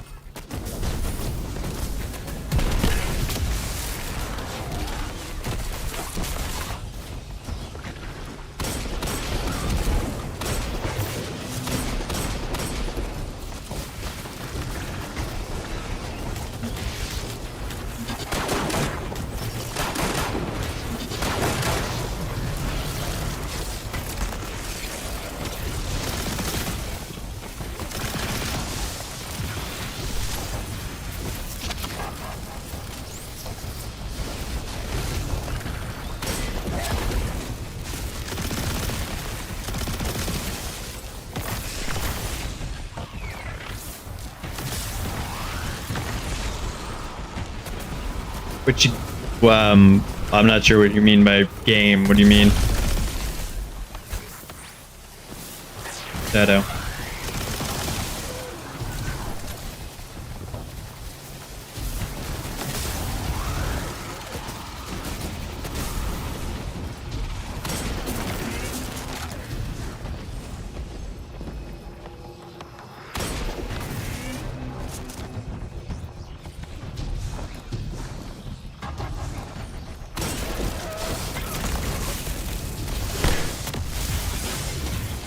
Oh no no no no no no no no no.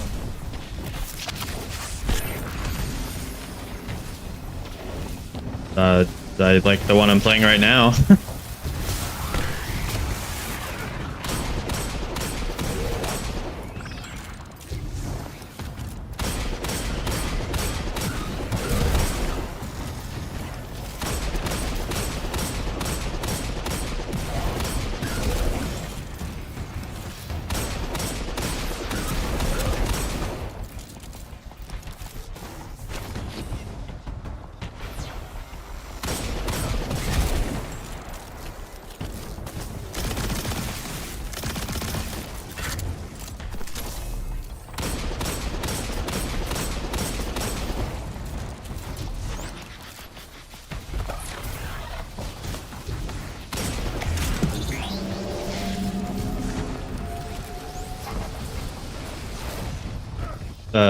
Thanks.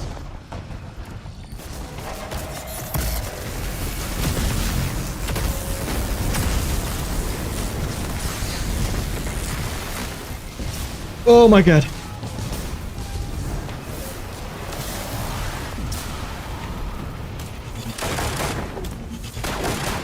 Going okay, Shadow. Oh, no. It was right above me, wasn't it? Yeah, I don't think I can do this. I'm just gonna waste a bunch of time, and then the second encounter is a timer anyways. I'm gonna... Oh.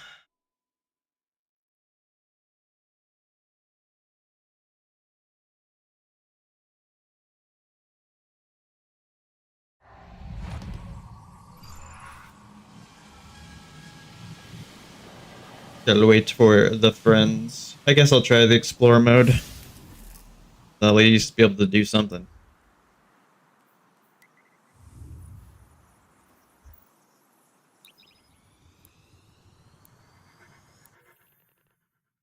Stream's going okay though. I mean, I literally just started playing because I've been watching the title or the Edge of Fate reveal today.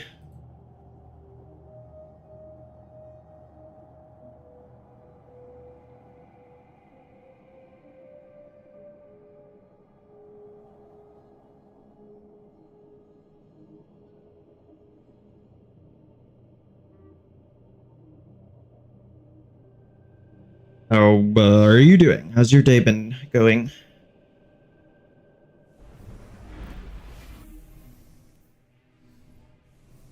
An old acquaintance among the hidden tells me that a Seraph complex recently powered on for the first time since the collapse. Shortly thereafter, Vex incursions were reported. Anna flagged the site as a potential pillory bunker. If the Vex gain access to its systems, they'll use it to wrest Rasputin's submine data away from us. It would be catastrophic. Usually during the week, like Monday to Friday, and then on Saturday and Sunday, I sometimes also stream, but those are also days that if I don't feel like it, I won't.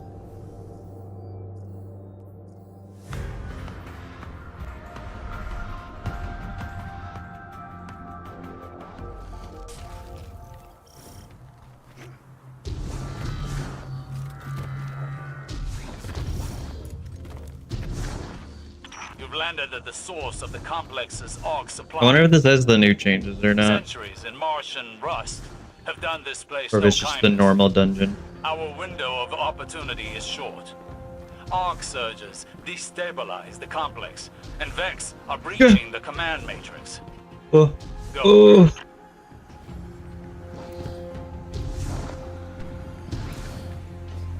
Okie dokie.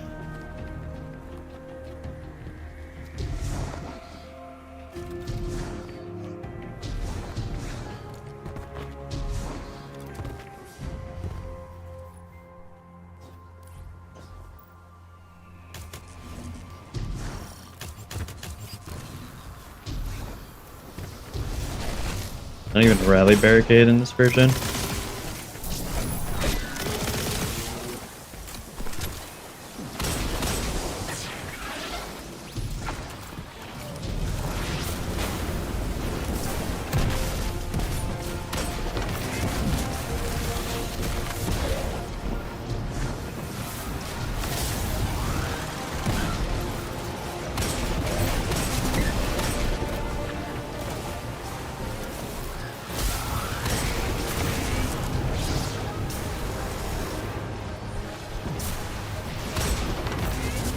Oh, thanks.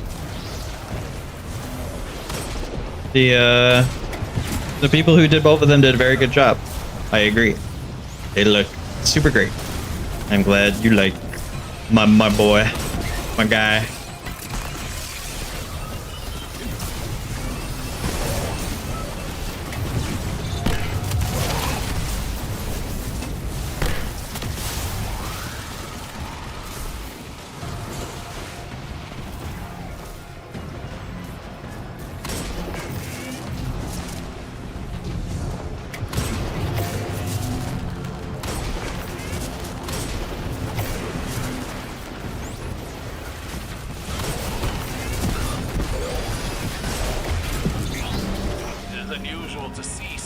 Wow, that was fast, yeah, and it's so explore mode doesn't have this changes. Good to know.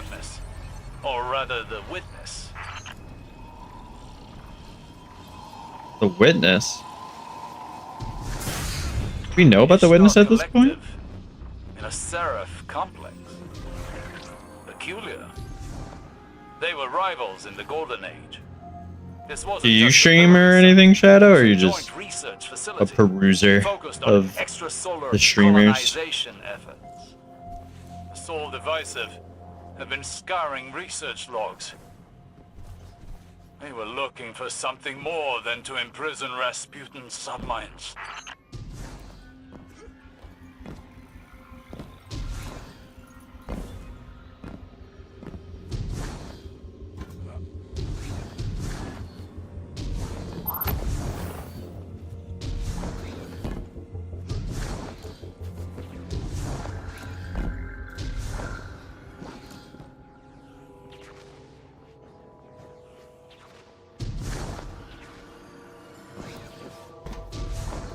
God damn it.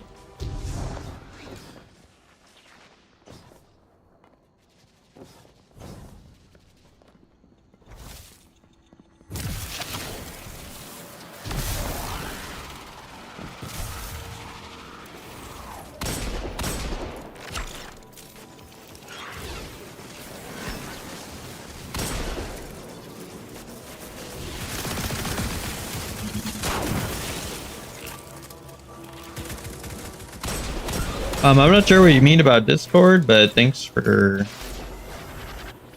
enjoying it, I guess. I mean, you haven't been here that long, but glad you like my VTuber, at least I guess.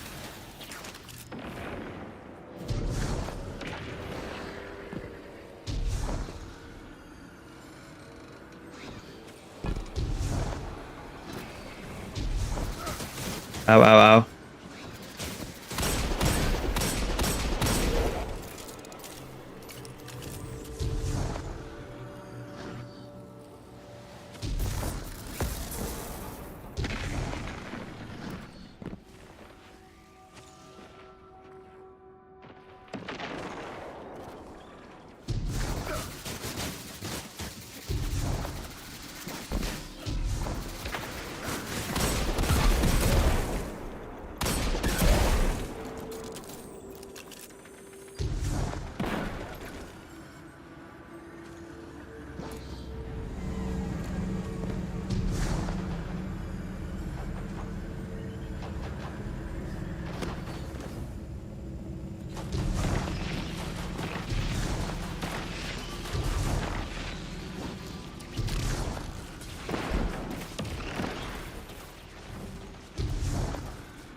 information stored here, but could it be linked to my visions? Why else would the witness be interested in these files? We did know about the witness. Really? I wonder when we first... No, wait, this is a new dialogue. I don't think it is.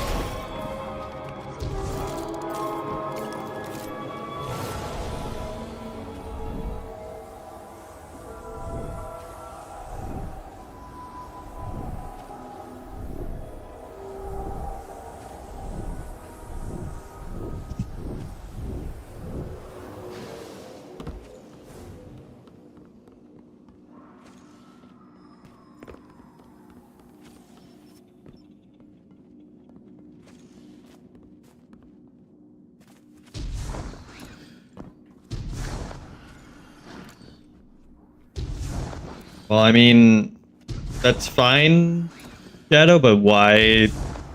I see it now. Why do you want? I don't usually just accept friend requests from random viewers. No offense.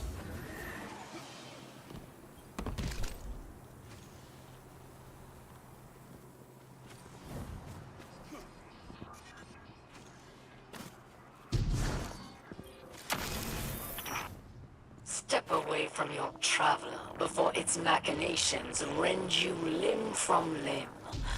We have no need of gods.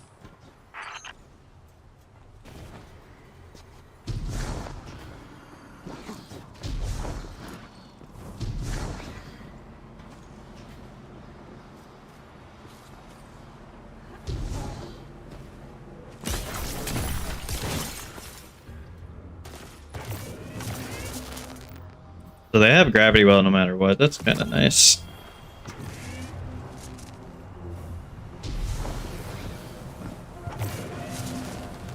Got this, I guess.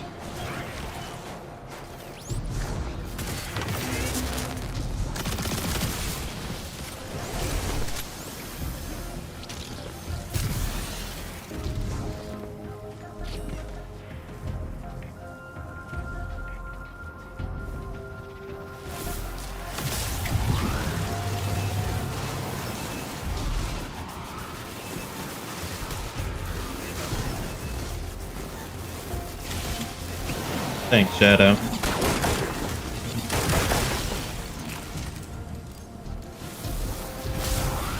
Okay, go up now. Teammates got it already. They know what they're doing. Would love to do contests though.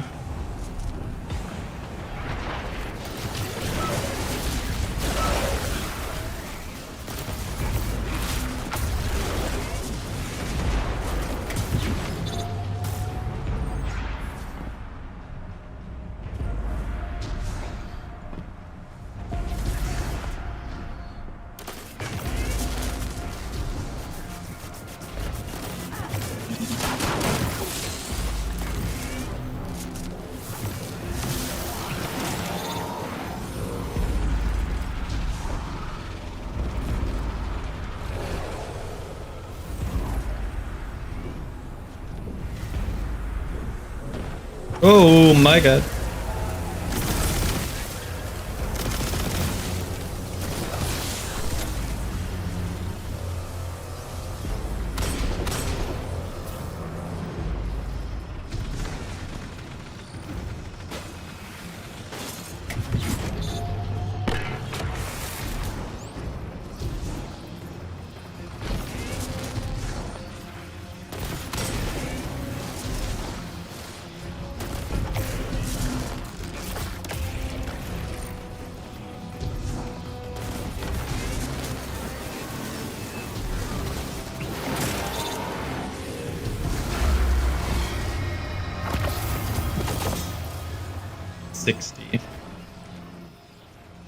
Triple tap target lock. Kinda good, I guess.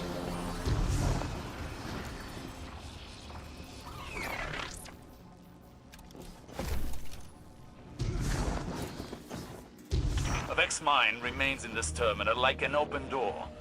It's using the tower's arrays to connect with installations across Seoul. This must be in preparation to imprison the subminds. Breaking their connection could end this threat.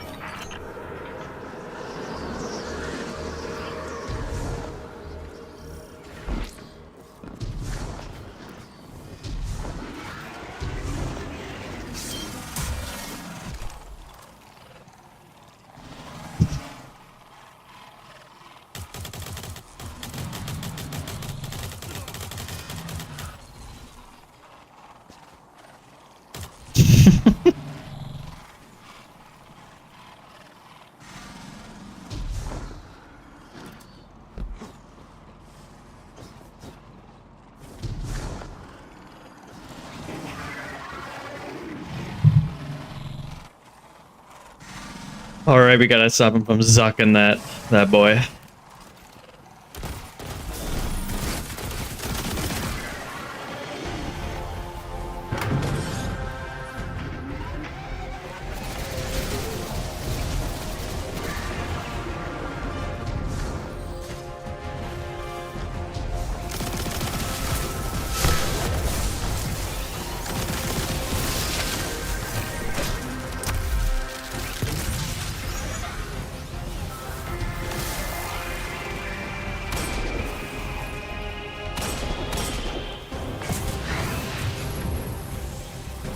Oh, I forgot it's the other way around. Starts from the middle.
Oh, you only have to do one now? That's so nice.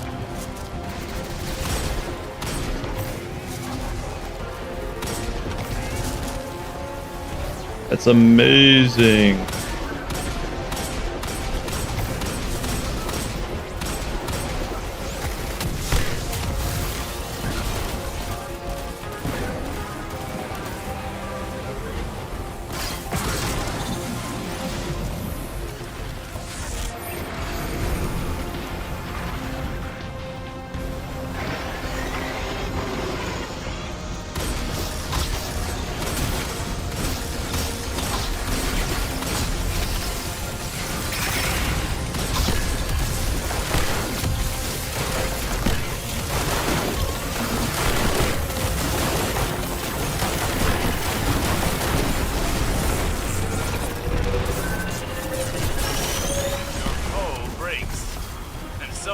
Their hold over the security systems.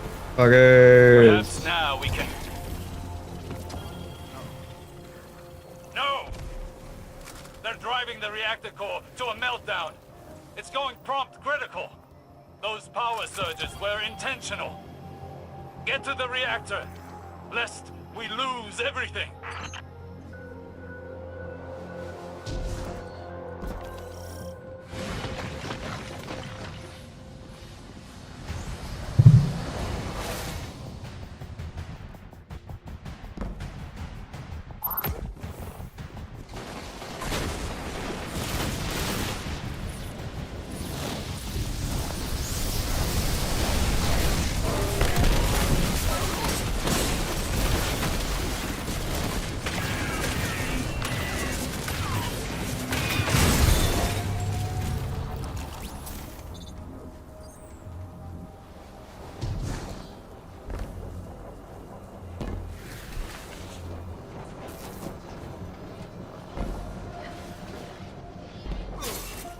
Oh, I'm an idiot. Guardian, what we've seen here proves my visions have merit.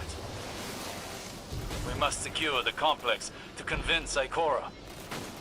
Trust is a frail thing. As much as our mission, if this can restore her faith in me, I need this.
Nope.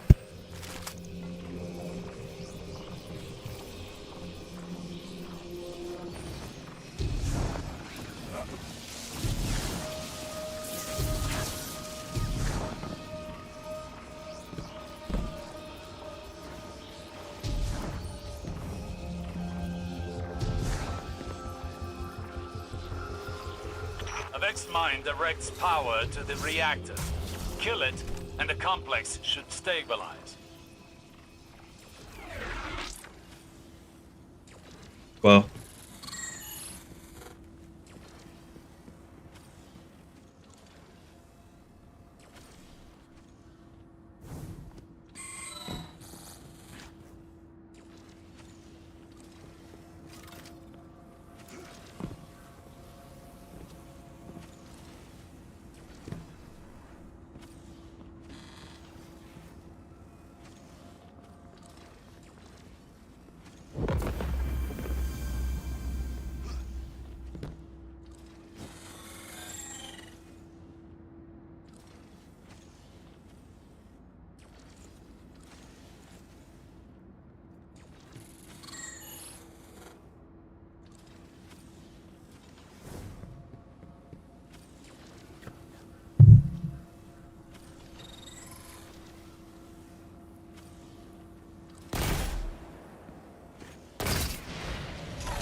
Ah.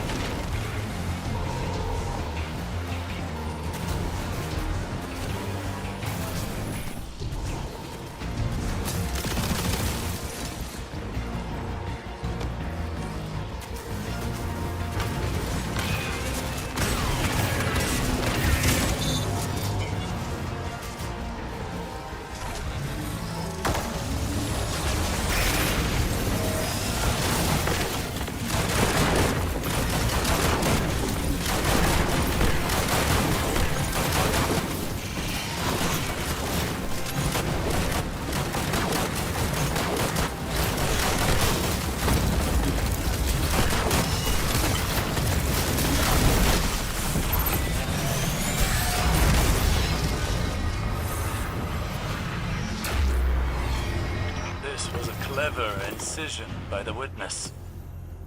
A multi-front attack.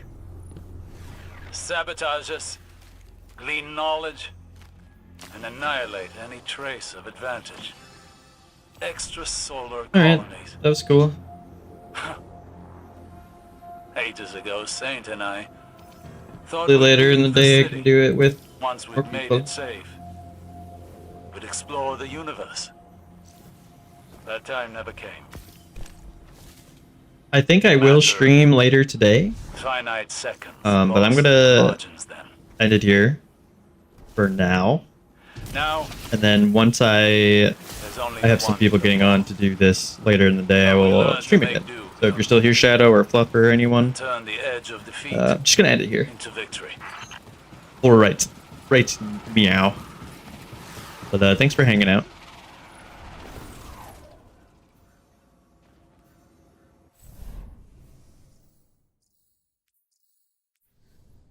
I will see you laters.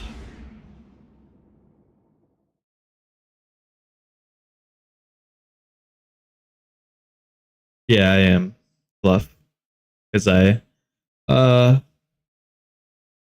need 3 people to do the new thing, and none of my friends that play this game are on right now, so I can't really do it. But like I said, I might, once they get on later, because I think some of them are going to get it on later in the day, like after they're done with work and stuff, I might stream again.